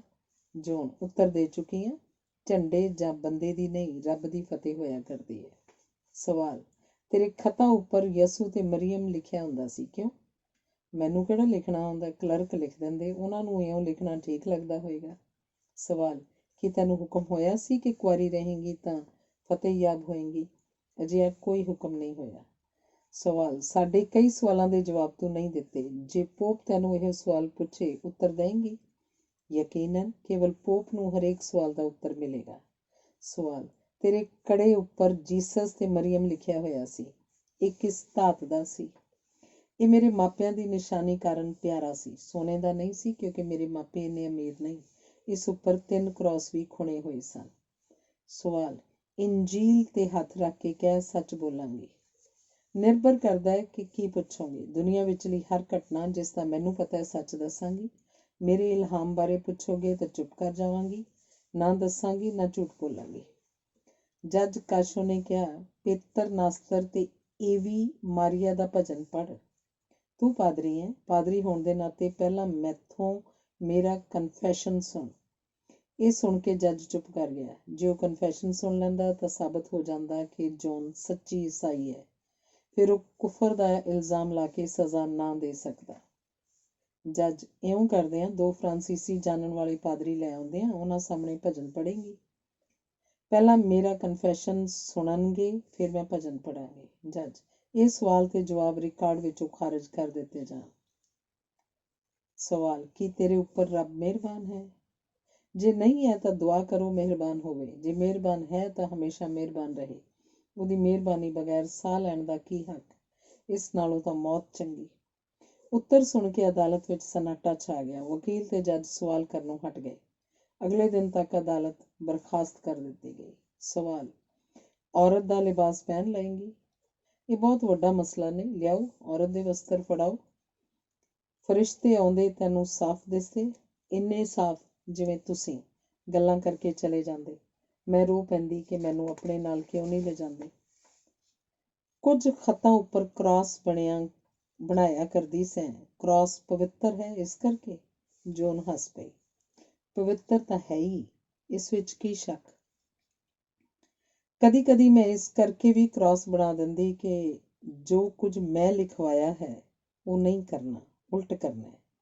ਇਹ ਮੇਰੀ ਯੁੱਧ ਨੀਤਕ ਚਾਲ ਹੁੰਦੀ ਤਾਂ ਕਿ ਖੱਤ ਫੜੇ ਜਾਣ ਦੀ ਸੂਰਤ ਵਿੱਚ ਦੁਸ਼ਮਣ ਨੂੰ ਕੁਝ ਪਤਾ ਨਾ ਲੱਗੇ। ਤੈਨੂੰ ਕਿਸੇ ਫਰਿਸ਼ਤੇ ਨੇ ਕਿਹਾ ਸੀ ਕਿ ਕਿਲੇ ਵਿੱਚੋਂ ਭੱਜ ਜਾ? ਮੇਰੇ ਮੂੰਹੋਂ ਮੇਰੇ ਖਿਲਾਫ ਕਿਵੇਂ ਕੁਝ ਕਢਵਾ ਸਕਦੇ ਹੋ? ਸਵਾਲ, ਬਾਦਸ਼ਾਹ ਦੀ ਤਾਜਪੋਸ਼ੀ ਤੇਰੇ ਹੱਥੋਂ ਹੋਈ, ਕਿਸੇ ਹੋਰ ਰਾਹੀਂ ਕਿਉਂ ਨਹੀਂ? ਰੱਬ ਦਾ ਫੈਸਲਾ ਇਹੋ ਸੀ ਕਿ ਇੱਕ ਅਨਪੜ੍ਹ ਪੇਂਡੂ ਕੁੜੀ ਅੰਗਰੇਜ਼ਾਂ ਦਾ ਸਫਾਇਆ ਕਰੇ। ਹੁਣ ਰੱਬ ਤੇਰੀ ਮਦਦ ਕਿਉਂ ਨਹੀਂ ਕਰਦਾ? ਮੇਰਾ ਮਦਦਗਾਰ ਉਸ ਤੋਂ ਬਿਨਾਂ ਹੋਰ ਕੌਣ ਹੈ? ਮੈਂ ਸ਼ਹੀਦ ਹੋ ਕੇ ਉਹਦੇ ਬਾਗ 'ਚ ਰਿਹਾ ਕਰਾਂਗੀ। ਤੈਨੂੰ ਪੱਕਾ ਪਤਾ ਹੈ ਤੂੰ ਨਰਕ ਦੀ ਥਾਂ ਸੁਰਗ 'ਚ ਜਾਏਂਗੀ? ਜਾਵਾਂਗੀ, ਮੈਂ ਹੁਣ ਵੀ ਸੁਰਗ ਵਿੱਚ ਹਾਂ, ਉਹਦੇ ਭਾਣੇ ਵਿੱਚ ਹਾਂ। ਤੇਰੇ ਕੋਲ ਰੱਬ ਦੀਆਂ ਆਵਾਜ਼ਾਂ ਆਉਂਦੀਆਂ ਰਹੀਆਂ, ਫਿਰ ਪਛਤਾਤਾਪ ਕਰਨ ਦੀ ਕੀ ਲੋੜ? ਮਨੁੱਖ ਨੂੰ ਹਮੇਸ਼ਾ ਪ੍ਰਵਾਨ ਕਰਨਾ ਚਾਹੀਦਾ ਹੈ ਕਿ ਉਹ ਗਲਤੀਆਂ ਦਾ ਪੁਤਲਾ ਹੈ। ਸਵਾਲ, ਜੇ ਚਰਚ ਨੂੰ ਲੱਗੇ ਕਿ ਤੂੰ ਈਸਾਈ ਧਰਮ ਦੇ ਖਿਲਾਫ ਕੰਮ ਕੀਤੇ ਹਨ ਤਾਂ ਦਿੱਤੀ ਗਈ ਸਜ਼ਾ ਪ੍ਰਵਾਨ ਕਰੇਂਗੀ? ਯਕੀਨਨ, ਪਰ ਪਹਿਲਾਂ ਮੈਨੂੰ ਦੱਸਿਆ ਜਾਵੇ ਮੈਂ ਕੀ ਗੁਨਾਹ ਕੀਤੇ। ਸਵਾਲ, ਇੱਕ ਚਰਚ ਰੱਬ ਦੇ ਸੁਰਗ ਵਿੱਚ ਹੈ, ਇੱਕ ਚਰਚ ਧਰਤੀ ਉੱਪਰ ਹੈ, ਪੋਪ ਦੀ ਨਿਗਰਾਨੀ ਵਿੱਚ। ਧਰਤੀ ਉੱਪਰਲੇ ਚਰਚ ਵਿੱਚ ਤੇਰਾ ਯਕੀਨ ਹੈ? ਜੋ ਉੱਤਰ ਦੇ ਚੁੱਕੀ ਹਾਂ ਉਸ ਤੋਂ ਬਿਨਾਂ ਹੋਰ ਕੁਝ ਨਹੀਂ ਕਹਾਂਗੀ। ਹਰ ਰੋਜ਼ ਪੁੱਛੇ ਜਾਣ ਵਾਲੇ ਸਵਾਲਾਂ ਵਿੱਚ ਵਧੇਰੇ ਵਾਰ ਮਰਦਾਵੇਂ ਲਿਬਾਸ ਦਾ ਜ਼ਿਕਰ ਹੁੰਦਾ, ਜਿਸ ਬਾਰੇ ਜੋਨ ਦਾ ਦੋ ਟੁਕ ਜਵਾਬ ਸੀ। ਇਸ ਲਿਬਾਸ ਨੇ ਮੇਰੀ ਆਤਮਾ ਉੱਪਰ ਬੋਝ ਨਹੀਂ ਪਾਇਆ ਤੇ ਮੇਰਾ ਯਕੀਨ ਹੈ ਇਹ ਪਹਿਰਾਵਾ ਚਰਚ ਵਿਰੁੱਧ ਨਹੀਂ। ਸਵਾਲ ਪੁੱਛਣ ਵਾਲਿਆਂ ਵਿੱਚ ਜੀਨ ਬਿਊਪਰ ਵੀ ਸੀ। ਜੋਨ ਦੀ ਮੌਤ ਪਿੱਛੋਂ ਜਦੋਂ ਇਹ ਮੁਕੱਦਮਾ 1450 'ਚ ਦੁਬਾਰਾ ਖੋਲ੍ਹਿਆ ਗਿਆ, ਉਹ 70 ਸਾਲ ਦਾ ਸੀ। ਉਹਨੇ ਬਿਆਨ ਦਿੱਤਾ ਜੋਨ ਸਹੀ ਸੀ, ਸੂਖਮ ਸੀ, ਉਹੀ ਸੂਖਮਤਾ ਜਿਹੜੀ ਔਰਤ ਵਿੱਚ ਹੋਇਆ ਕਰਦੀ ਹੈ ਸੀ ਉਸ ਵਿੱਚ। ਮਾਰਟਿਨ ਨੇ ਬਿਆਨ ਦਿੱਤਾ, ਮੈਂ ਉਹਦੇ ਦਿੱਤੇ ਜਵਾਬ ਸੁਣੇ। 19-20 ਸਾਲ ਦੀ ਹੋਏਗੀ, ਪੂਰੀ ਸਪਸ਼ਟ ਤੇ ਚੌਕਸ। ਜੀਨ ਰਿਕਰ ਨੇ ਕਿਹਾ, ਧਰਮ ਦਰਸ਼ਨ ਦੇ ਵਿਦਵਾਨ ਇਹਨਾਂ ਸਵਾਲਾਂ ਦੇ ਉੱਤਰ ਦੇਣ 'ਚ ਉਲਝ ਜਾਣਗੇ। ਉਹ ਕਿਤੇ ਨਹੀਂ ਘਬਰਾਈ। ਪਾਕ ਸਾਫ਼ ਦ੍ਰਿਸ਼ਟੀ। ਵਕੀਲ ਪੀਅਰੀ ਦਾਰੋਂ ਦੱਸਦਾ ਹੈ, ਉਹਨੂੰ ਸਵਾਲ ਪੁੱਛਿਆ ਗਿਆ। ਜੋਨ ਨੇ ਕਿਹਾ ਕਿ ਹਫ਼ਤਾ ਪਹਿਲਾਂ ਉਹ ਇਹਦਾ ਜਵਾਬ ਦੇ ਚੁੱਕੀ ਹੈ। ਵਕੀਲ ਨੇ ਇਨਕਾਰ ਕੀਤਾ ਤਾਂ ਜੋਨ ਨੇ ਕਲਰਕ ਨੂੰ ਕਿਹਾ, ਪਿਛਲੇ ਹਫ਼ਤੇ ਦੀ ਕਾਰਵਾਈ ਪੜ੍ਹ ਕੇ ਸੁਣਾ। ਇਹ ਸਵਾਲ ਦੇ ਜਵਾਬ ਰਿਕਾਰਡ ਵਿੱਚ ਸੀ। ਸੁਣ ਕੇ ਹੱਸ ਪਈ। ਵਕੀਲ ਨੂੰ ਕਿਹਾ, ਜੇ ਦੁਬਾਰਾ ਇਹੋ ਜਿਹੀ ਗਲਤੀ ਕੀਤੀ ਕੰਨ ਖਿੱਚਾਂਗੇ। ਜੋਨ ਨੂੰ ਬੁਖਾਰ ਹੋ ਗਿਆ, ਉਲਟੀਆਂ ਆਈਆਂ। ਡਾਕਟਰਨੀਆਂ ਇਲਾਜ ਵਾਸਤੇ ਗਈਆਂ, ਹਾਲ ਚਾਲ ਪੁੱਛਿਆ। ਜੋਨ ਨੇ ਕਿਹਾ, ਖਾਣਾ ਮਾੜਾ ਸੀ, ਮੈਨੂੰ ਗਾਲਾਂ ਵੀ ਦਿੰਦੇ ਨੇ। ਦਵਾਈ ਦਿੱਤੀ, ਬੁਖਾਰ ਲੱਥ ਗਿਆ, ਕੁਝ ਠੀਕ ਹੋਈ। ਮਾਸਟਰ ਏਸਤੀਵਤ ਅੰਦਰ ਗਿਆ, ਉੱਚੀ ਦੇ ਕੇ ਗਾਲ ਦਿੱਤੀ, ਕਿਹਾ, ਅਵਾਰਾ ਗਰਦ ਕੰਜਰੀ। ਜੋਨ ਨੂੰ ਮੁੜ ਬੁਖਾਰ ਹੋ ਗਿਆ। ਦੁਬਾਰਾ ਦਵਾ ਦਾਰੂ ਨਾਲ ਠੀਕ ਕੀਤੀ ਤੇ ਸਾਰਿਆਂ ਨੂੰ ਤਾੜਨਾ ਹੋਈ। ਖਬਰਦਾਰ ਕਿਸੇ ਨੇ ਬੁਰਾ ਲਫ਼ਜ਼ ਮੂੰਹੋਂ ਕੱਢਿਆ। ਅਦਾਲਤ ਨੇ ਪੁੱਛਿਆ, ਪੋਪ ਦਾ ਹੁਕਮ ਮੰਨੇਗੀ? ਜੋਨ ਨੇ ਕਿਹਾ, ਮੈਨੂੰ ਪੋਪ ਕੋਲ ਲਿਜਾਓ, ਪਤਾ ਤਾਂ ਲੱਗੇ ਕੀ ਹੁਕਮ ਦਿੰਦਾ। ਜੋ ਪੁੱਛੇਗਾ ਦੱਸਾਂਗੀ। ਅਦਾਲਤ ਨੇ ਕਿਹਾ, ਪਰ ਇੱਥੇ ਹੋ ਰਹੀ ਸਾਰੀ ਕਾਰਵਾਈ ਪੋਪ ਕੋਲ ਲਿਖਤੀ ਭੇਜੀ ਜਾਏਗੀ। ਜੋਨ ਨੇ ਕਿਹਾ, ਮੈਨੂੰ ਕੀ ਪਤਾ ਕੀ ਲਿਖਿਆ ਜਾ ਰਿਹਾ, ਮੈਨੂੰ ਕੀ ਪਤਾ ਪੋਪ ਕੀ ਪੜ੍ਹੇਗਾ। ਅਪਰਾਧੀ ਨੂੰ ਤਸੀਹੇ ਦੇਣ ਦੀ ਕਾਨੂੰਨਨ ਆਗਿਆ ਸੀ। ਮਈ ਦੇ ਪਹਿਲੇ ਹਫ਼ਤੇ ਟਾਰਚਰ ਕੀਤੀ ਗਈ, ਟਸ ਤੋਂ ਮਸ ਨਹੀਂ ਹੋਈ। ਕਹਿੰਦੀ ਰਹੀ, ਤੁਸੀਂ ਮੇਰੀਆਂ ਹੱਡੀਆਂ ਤੋੜ ਸਕਦੇ ਹੋ, ਜਾਨੋਂ ਮਾਰ ਸਕਦੇ ਹੋ, ਰੱਬ ਤੇ ਮੇਰੇ ਵਿਚਕਾਰਲੇ ਰਹੱਸ ਮੇਰੇ ਮੂੰਹੋਂ ਨਹੀਂ ਕਢਵਾ ਸਕਦੇ। ਉਹਦੇ ਉੱਤਰ ਮਨੁੱਖੀ ਦਿਮਾਗ ਨੂੰ ਸੁੰਨ ਕਰਨ ਵਾਲੇ ਸਨ। ਉਹ ਰਜਿਸਟਰ ਮੌਜੂਦ ਹੈ ਜਿਸ ਵਿੱਚ ਜੋਨ ਦੇ ਮੁਕੱਦਮੇ ਦਾ ਖਰਚਾ ਲਿਖਿਆ ਹੋਇਆ। ਇਸ ਲੇਖੇ ਵਿੱਚ 30 ਮਈ 1431 ਦਾ ਖਰਚਾ ਦੇਖਣ ਯੋਗ ਹੈ। ਇਹ ਉਹ ਦਿਨ ਹੈ ਜਿਸ ਦਿਨ ਉਹਨੂੰ ਅੱਗ 'ਚ ਸਾੜਿਆ ਗਿਆ। ਭਾਰੀ ਦਾਵਤ ਦਿੱਤੀ ਗਈ ਸੀ, ਜਸ਼ਨ ਮਨਾਏ ਗਏ ਸਨ। ਕਾਊਂਟ ਆਫ ਲਿਗਨੀ ਜੇਲ੍ਹ ਵਿੱਚ ਮੁਲਾਕਾਤ ਕਰਨ ਗਿਆ ਦੱਸਦਾ ਹੈ, ਮੈਂ ਜੌਨ ਨੂੰ ਕਿਹਾ, ਜੇ ਤੂੰ ਵਾਅਦਾ ਕਰੇ ਕਿ ਸਾਡੇ ਵਿਰੁੱਧ ਮੁੜ ਹਥਿਆਰ ਨਹੀਂ ਚੁੱਕੇਂਗੀ ਤਾਂ ਮੈਂ ਮੋਟੀ ਰਕਮ ਤਾਰ ਕੇ ਤੈਨੂੰ ਛੁਡਾ ਸਕਦਾ। ਜੌਨ ਬੋਲੀ, ਮੇਰੀ ਕੀਮਤ ਤਾਰਨ ਦੀ ਨਾ ਤੇਰੀ ਇੱਛਾ ਨਾ ਸਮਰੱਥਾ, ਹੋਰ ਗੱਲ ਕਰ। ਅਦਾਲਤ ਨੇ ਕਿਹਾ, ਤੈਨੂੰ ਸਜ਼ਾ ਦਿੱਤੀ ਗਈ ਹੈ, ਅੱਗ ਵਿੱਚ ਸਾੜ ਕੇ ਮਾਰਨ ਦੀ ਸਜ਼ਾ। ਇਸ ਜੱਜਮੈਂਟ ਤੇ ਦਸਤਖਤ ਕਰ। ਜੌਨ ਨੇ ਕਿਹਾ, ਇਹਨਾਂ ਕਾਗਜ਼ਾਂ ਤੇ ਕੀ ਲਿਖਿਆ ਮੈਨੂੰ ਨਹੀਂ ਪਤਾ। ਜੋ ਮੈਂ ਕੀਤਾ ਰੱਬ ਦੇ ਹੁਕਮ ਅਨੁਸਾਰ ਕੀਤਾ। ਮੈਨੂੰ ਕਿਸੇ ਨੇ ਨਾ ਉਕਸਾਇਆ ਨਾ ਕੁਰਾਹੇ ਪਾਇਆ। ਜੇ ਕਿਸੇ ਨੂੰ ਲੱਗਦਾ ਹੈ ਮੈਂ ਕੋਈ ਗਲਤ ਕੰਮ ਕੀਤਾ ਤਦ ਉਹਦੀ ਜ਼ਿੰਮੇਵਾਰ ਮੈਂ ਖੁਦ ਹਾਂ, ਹੋਰ ਕੋਈ ਨਹੀਂ। ਇਹ ਕਹਿ ਕੇ ਉਹਨੇ ਦਸਤਖਤ ਕਰ ਦਿੱਤੇ। ਕਿਸੇ ਪਾਸਿਓਂ ਉਸ ਵੱਲ 2-3 ਪੱਥਰ ਸੁੱਟੇ ਗਏ। ਪਤਾ ਨਹੀਂ ਲੱਗਾ ਕਿਸ ਨੇ ਮਾਰੇ ਸਨ। ਦਸਤਖਤ ਕਰਨ ਪਿੱਛੋਂ ਜੌਨ ਨੇ ਕ੍ਰਾਸ ਦਾ ਨਿਸ਼ਾਨ ਬਣਾ ਦਿੱਤਾ ਤੇ ਹੱਸ ਪਈ। ਪਾਠਕ ਹੱਸਣ ਦਾ ਕਾਰਨ ਜਾਣ ਗਏ ਹੋਣਗੇ। ਪਹਿਲਾਂ ਦੱਸ ਚੁੱਕਿਆ ਕ੍ਰਾਸ ਦਾ ਨਿਸ਼ਾਨ ਉਹ ਕਿਉਂ ਬਣਾਇਆ ਕਰਦੀ ਸੀ। ਇਹ ਦੇਖਣ ਵਾਸਤੇ ਕਿ ਉਹਨੂੰ ਦਹਿਲ ਪੈਂਦਾ ਹੈ ਕਿ ਨਹੀਂ। ਉਹਨੂੰ ਖੰਭੇ ਕੋਲ ਲਿਜਾਇਆ ਗਿਆ ਜਿਸ ਨਾਲ ਬੰਨ੍ਹਣਾ ਸੀ। ਨੇੜੇ ਲੱਕੜਾਂ ਪਈਆਂ ਦਿਖਾਈਆਂ। ਜੱਲਾਦ ਦਿਖਾਇਆ, ਕੋਈ ਅਸਰ ਨਹੀਂ। ਸ਼ਾਂਤ, ਧੀਰਜਵਾਨ, ਨਿਰਮਲ, ਫਕੀਰਨੀ ਦੀਆਂ ਨਜ਼ਰਾਂ ਇਹਨਾਂ ਚੀਜ਼ਾਂ ਉੱਪਰੋਂ ਦੀ ਲੰਘੀਆਂ, ਅਸਰ ਨਹੀਂ। ਜਦੋਂ ਅਦਾਲਤ ਉਹਨੂੰ ਪੁੱਛਣੋਂ ਨਾ ਹਟੀ ਕਿ ਤੈਨੂੰ ਔਰਤ ਦਾ ਲਿਬਾਸ ਦਿੱਤਾ ਗਿਆ ਸੀ ਤਾਂ ਵੀ ਮਰਦਾਵਾਂ ਲਿਬਾਸ ਕਿਉਂ ਪਹਿਨਿਆ, ਉਹਨੇ ਦੱਸਿਆ, ਮੈਂ ਔਰਤ ਦਾ ਲਿਬਾਸ ਪਹਿਨ ਲਿਆ ਸੀ। ਇੱਕ ਰਿਸ਼ਟ ਪੁਸ਼ਟ ਅੰਗਰੇਜ਼ ਮੇਰੇ ਪਿੰਜਰੇ 'ਚ ਆਇਆ ਤੇ ਜ਼ਬਰਦਸਤੀ ਕਰਨੀ ਚਾਹੀ। ਮੈਂ ਉਹਨੂੰ ਬਾਹਰ ਧੱਕ ਦਿੱਤਾ। ਔਰਤ ਦੇ ਲਿਬਾਸ 'ਚ ਹੁੰਦੀ ਮੈਂ ਵਧੀਕ ਗਾਲਾਂ ਸੁਣਦੀ। ਮਰਦਾਵਾਂ ਲਿਬਾਸ ਮੈਂ ਫੇਰ ਪਹਿਨ ਲਿਆ। ਮੇਰੇ ਆਲੇ ਦੁਆਲੇ ਜੇ ਔਰਤਾਂ ਪਹਿਰੇਦਾਰ ਹੁੰਦੀਆਂ ਫਿਰ ਮੈਂ ਔਰਤ ਦਾ ਲਿਬਾਸ ਪਹਿਨੀ ਰੱਖਣਾ ਸੀ। ਸਜ਼ਾ ਸੁਣਨ ਪਿੱਛੋਂ ਉਹਨੇ ਜੱਜਾਂ ਨੂੰ ਕਿਹਾ, ਤੁਹਾਡੇ ਖਿਲਾਫ ਰੱਬ ਕੋਲ ਅਪੀਲ ਕਰਾਂਗੀ। ਜਿਸ ਪੁਰਾਣੀ ਮਾਰਕੀਟ ਵਿੱਚ ਉਹਨੂੰ ਸਾੜਨਾ ਸੀ 800 ਹਥਿਆਰਬੰਦ ਫੌਜੀ ਤਾਇਨਾਤ ਕੀਤੇ ਗਏ। ਜੌਨ ਨੇ ਕਿਹਾ, ਕ੍ਰਾਸ ਮਸੀਹਾ ਲੈ ਕੇ ਆਓ। ਮਰਨ ਤੋਂ ਪਹਿਲਾਂ ਪ੍ਰਾਰਥਨਾ ਕਰਨੀ ਹੈ। ਅਜਿਹਾ ਕੀਤਾ ਗਿਆ। ਅੱਧਾ ਘੰਟਾ ਪ੍ਰਾਰਥਨਾ ਕੀਤੀ। ਸੱਚੇ ਪਰਮੇਸ਼ਰ, ਮੇਰੇ ਯਿਸੂ ਮਸੀਹ, ਇਹਨਾਂ ਲੋਕਾਂ ਨੇ ਬੁਰਾ ਕੀਤਾ ਹੈ ਪਰ ਤੂੰ ਬਖਸ਼ਣਹਾਰ ਹੈ, ਇਹਨਾਂ ਦੇ ਗੁਨਾਹ ਮਾਫ਼ ਕਰੇ। ਭੀੜ ਵਿੱਚ ਖਲੋਤੇ ਕਈ ਜੱਜ, ਵਕੀਲ ਤੇ ਦੁਸ਼ਮਣ ਅੰਗਰੇਜ਼ ਉਹਦੀ ਪ੍ਰਾਰਥਨਾ ਸੁਣ ਕੇ ਰੋ ਪਏ। ਕੁਝ ਗੁੱਸੈਲੇ ਅੰਗਰੇਜ਼ਾਂ ਨੇ ਲਲਕਾਰਾ ਮਾਰਿਆ, ਕੀ ਸਾਨੂੰ ਇੱਥੇ ਲੰਚ ਕਰਨ ਲਈ ਬੁਲਾਇਆ? ਇਸ ਚੁੜੇਲ ਨੂੰ ਅੱਗ ਕਿਉਂ ਨਹੀਂ ਲਾਉਂਦੇ? ਪਾਦਰੀਓ, ਇਹਨੂੰ ਸਾਡੇ ਹਵਾਲੇ ਕਰ ਦਿਓ। ਫਿਰ ਜੱਲਾਦ ਆਇਆ। ਖੰਭੇ ਨਾਲ ਨੂੜ ਕੇ ਲੱਕੜਾਂ ਚਿਣ ਦਿੱਤੀਆਂ, ਅੱਗ ਲਾ ਦਿੱਤੀ। 6 ਵਾਰ ਉੱਚੀ ਆਵਾਜ਼ 'ਚ ਯਿਸੂ ਮਸੀਹ ਦਾ ਨਾਮ ਲਿਆ। ਆਖਰੀ ਆਵਾਜ਼ ਬਹੁਤ ਦੂਰ ਤੱਕ ਗਈ, ਲੋਕਾਂ ਨੂੰ ਇਹ ਦਿਖਾਉਣ ਵਾਸਤੇ ਕਿ ਉਹ ਭੱਜੀ ਨਹੀਂ, ਯਕੀਨਨ ਮਰ ਗਈ ਹੈ। ਜੱਲਾਦ ਨੂੰ ਕਿਹਾ, ਲੱਕੜਾਂ ਪਰੇ ਹਟਾ। ਲੋਕਾਂ ਨੇ ਅੱਧ ਜਲਿਆ ਜਿਸਮ ਲਟਕਦਾ ਦੇਖਿਆ। ਲੱਕੜਾਂ ਫੇਰ ਨੇੜੇ ਕੀਤੀਆਂ ਗਈਆਂ। ਹੱਡੀਆਂ ਰਾਖ ਹੋ ਗਈਆਂ ਤਾਂ ਹੂੰਝ ਕੇ ਸੇਨ ਦਰਿਆ 'ਚ ਵਹਾ ਦਿੱਤੀਆਂ। ਰੋਏ ਦੇ ਧਰਮ ਸ਼ਾਸਤਰੀ ਮਾਸਟਰ ਜੀਨ ਏਲਪੀ ਨੇ ਰੋਂਦਿਆਂ ਕਿਹਾ, ਜਿੱਥੇ ਇਸ ਕੁੜੀ ਦੀ ਰੂਹ ਪੁੱਜੀ ਹੈ, ਪਰਮੇਸ਼ਰ ਮੇਰੀ ਰੂਹ ਉੱਥੇ ਪੁਜਾਏ। ਬਾਦਸ਼ਾਹ ਦਾ ਸੈਕਟਰੀ ਜੀਨ ਤ੍ਰੈਸਰ ਇਹ ਦ੍ਰਿਸ਼ ਦੇਖ ਕੇ ਬੜਾ ਰੋਇਆ। ਅਸੀਂ ਬਰਬਾਦ ਹੋਵਾਂਗੇ। ਇੱਕ ਪਵਿੱਤਰ ਕੁੜੀ ਨੂੰ ਅੱਗ ਵਿੱਚ ਸਾੜ ਆਏ ਆ। ਜੱਲਾਦ ਪਾਦਰੀ ਮਾਰਵਿਨ ਨੂੰ ਮਿਲਿਆ, ਕਿਹਾ, ਮੈਂ ਨਰਕ ਵਿੱਚ ਜਾਵਾਂਗਾ, ਮੇਰੇ ਤੋਂ ਪਵਿੱਤਰ ਕੁੜੀ ਮਰਵਾ ਦਿੱਤੀ। 1454 ਵਿੱਚ ਫਰਾਂਸੀਸੀ ਸਰਕਾਰ ਨੇ ਫੈਸਲਾ ਕੀਤਾ ਕਿ ਜੌਨ ਦਾ ਮੁਕੱਦਮਾ ਮੁੜ ਖੋਲ੍ਹਿਆ ਜਾਏ ਤਾਂ ਕਿ ਅੰਗਰੇਜ਼ਾਂ ਵੱਲੋਂ ਉਸ ਉੱਪਰ ਲਾਏ ਇਲਜ਼ਾਮ ਰੱਦ ਕੀਤੇ ਜਾਣ। ਇਸ ਵਾਸਤੇ ਪੋਪ ਕੋਲ ਅਪੀਲ ਕਰਨੀ ਪੈਣੀ ਸੀ। ਅਪੀਲ ਕੌਣ ਕਰੇ? ਧਰਮ ਸ਼ਾਸਤਰੀਆਂ ਨੇ ਸਲਾਹ ਦਿੱਤੀ, ਜੌਨ ਦਾ ਪਰਿਵਾਰ। 2 ਭਰਾ ਤੇ ਮਾਂ ਇਸਾਬੇਲੀ ਜਿਉਂਦੇ ਸਨ। ਮਾਂ ਵੱਲੋਂ ਪੋਪ ਦੇ ਨਾਮ ਪਟੀਸ਼ਨ ਦੇ ਮੁੱਢਲੇ ਲਫ਼ਜ਼ ਹਨ, ਈਸਾਈ ਪਰੰਪਰਾਵਾਂ ਅਨੁਸਾਰ ਮੇਰੇ ਵਿਆਹ ਬਾਅਦ ਮੇਰੇ ਘਰ ਨੇਕ ਧੀ ਨੇ ਜਨਮ ਲਿਆ, ਜਿਸ ਦਾ ਨਾਮ ਅਸੀਂ ਜੌਨ ਰੱਖਿਆ। ਇਸ ਪਵਿੱਤਰ ਕੁੜੀ ਉੱਪਰ ਝੂਠੇ ਇਲਜ਼ਾਮ ਲਾ ਕੇ ਮਾਰਿਆ ਗਿਆ ਹੈ ਤੇ ਪਰਿਵਾਰ ਦੀ ਬਦਨਾਮੀ ਕੀਤੀ। ਇਸ ਕੇਸ ਦੇ ਤੱਥ ਇਸ ਪ੍ਰਕਾਰ ਹਨ। ਬੇਨਤੀ ਹੈ ਕਿ ਕੇਸ ਮੁੜ ਵਿਚਾਰਨ ਲਈ ਖੋਲ੍ਹਿਆ ਜਾਵੇ। ਪੋਪ ਵੱਲੋਂ ਮਨਜ਼ੂਰੀ ਮਿਲਣ ਬਾਅਦ ਪਹਿਲੀ ਅਦਾਲਤ 17 ਨਵੰਬਰ ਨੂੰ ਪੈਰਿਸ ਵਿੱਚ ਲੱਗੀ। ਇਸ ਅਦਾਲਤ ਦੇ ਸੈਸ਼ਨ ਵੱਖ-ਵੱਖ ਥਾਵਾਂ ਤੇ ਬੈਠੇ, ਕਿਉਂਕਿ ਇੱਕੋ ਥਾਂ ਗਵਾਹੀਆਂ ਤੇ ਤੱਥ ਨਹੀਂ ਪੁਗਦਾਏ ਜਾ ਸਕਦੇ ਸਨ। ਅਦਾਲਤ ਨੇ ਐਲਾਨ ਕੀਤਾ, ਮਈ 30, 1456 ਨੂੰ ਜੌਨ ਦੇ ਖਿਲਾਫ ਭੁਗਤਣ ਵਾਲੇ ਗਵਾਹ ਪੁੱਜਣ ਤੇ ਉਸ ਵਿਰੁੱਧ ਦਸਤਾਵੇਜ਼ੀ ਸਬੂਤ ਲਿਆਉਣ। ਸਾਰਾ ਦਿਨ ਅਦਾਲਤ ਉਡੀਕਦੀ ਰਹੀ, ਕੋਈ ਗਵਾਹ ਨਹੀਂ ਆਇਆ। 7 ਜੁਲਾਈ ਨੂੰ 3 ਮੈਂਬਰੀ ਬੈਂਚ ਨੇ ਫੈਸਲਾ ਸੁਣਾਇਆ। ਰੇਮਸ ਦੇ ਆਰਕ ਬਿਸ਼ਪ ਮੁੱਖ ਜੱਜ ਨੇ ਬੁਲੰਦ ਆਵਾਜ਼ 'ਚ ਜੱਜਮੈਂਟ ਪੜ੍ਹੀ। ਜੌਨ ਆਫ ਆਰਕ ਦੇ ਪਰਿਵਾਰ ਵੱਲੋਂ ਦਾਇਰ ਪਟੀਸ਼ਨ ਦੀ ਸੁਣਵਾਈ ਦੌਰਾਨ ਰੱਬ ਨੂੰ ਹਾਜ਼ਰ ਨਾਜ਼ਰ ਜਾਣ ਕੇ ਅਸੀਂ ਐਲਾਨ ਕਰਦੇ ਹਾਂ ਕਿ ਉਸ ਉੱਪਰ ਲਾਏ ਦੋਸ਼ ਮਨ ਘੜਤ ਸਨ ਤੇ ਚਲਾਇਆ ਗਿਆ ਮੁਕੱਦਮਾ ਫਰਾਡ ਸੀ। ਪਵਿੱਤਰ ਜੌਨ ਪੂਰਨ ਨਿਰਦੋਸ਼ ਸੀ ਤੇ ਉਸ ਨੂੰ ਐਲਾਨੀ ਗਈ ਸਜ਼ਾ ਗੈਰ ਕਾਨੂੰਨੀ। ਉਸ ਵਿਰੁੱਧ ਦਿੱਤੀ ਗਈ ਜੱਜਮੈਂਟ ਨੂੰ ਅਸੀਂ ਹਮੇਸ਼ਾ ਵਾਸਤੇ ਨਸ਼ਟ ਕਰਦੇ ਹਾਂ। ਇਹ ਆਖਦਿਆਂ ਚੀਫ ਜਸਟਿਸ ਨੇ ਜੌਨ ਵਿਰੁੱਧ ਦਿੱਤੀ ਗਈ ਪੁਰਾਣੀ ਜੱਜਮੈਂਟ ਦੇ ਟੁਕੜੇ ਕਰਕੇ ਸੰਕੇਤ ਵਜੋਂ ਫਰਸ਼ 'ਤੇ ਖਿਲਾਰ ਦਿੱਤੇ। ਜੁਲਾਈ 27 ਨੂੰ ਸਾਰੇ ਫਰਾਂਸ ਨੇ ਜੌਨ ਦੇ ਯਾਦਗਾਰੀ ਜਸ਼ਨ ਮਨਾਏ। ਓਰਲਿਨ ਸ਼ਹਿਰ ਦੇ ਜਸ਼ਨਾਂ ਦੀ ਕੇਂਦਰ ਜੌਨ ਦੀ ਮਾਂ ਸੀ। ਮਾਂ ਦੀ 28 ਨਵੰਬਰ 1458 'ਚ ਮੌਤ ਹੋਈ।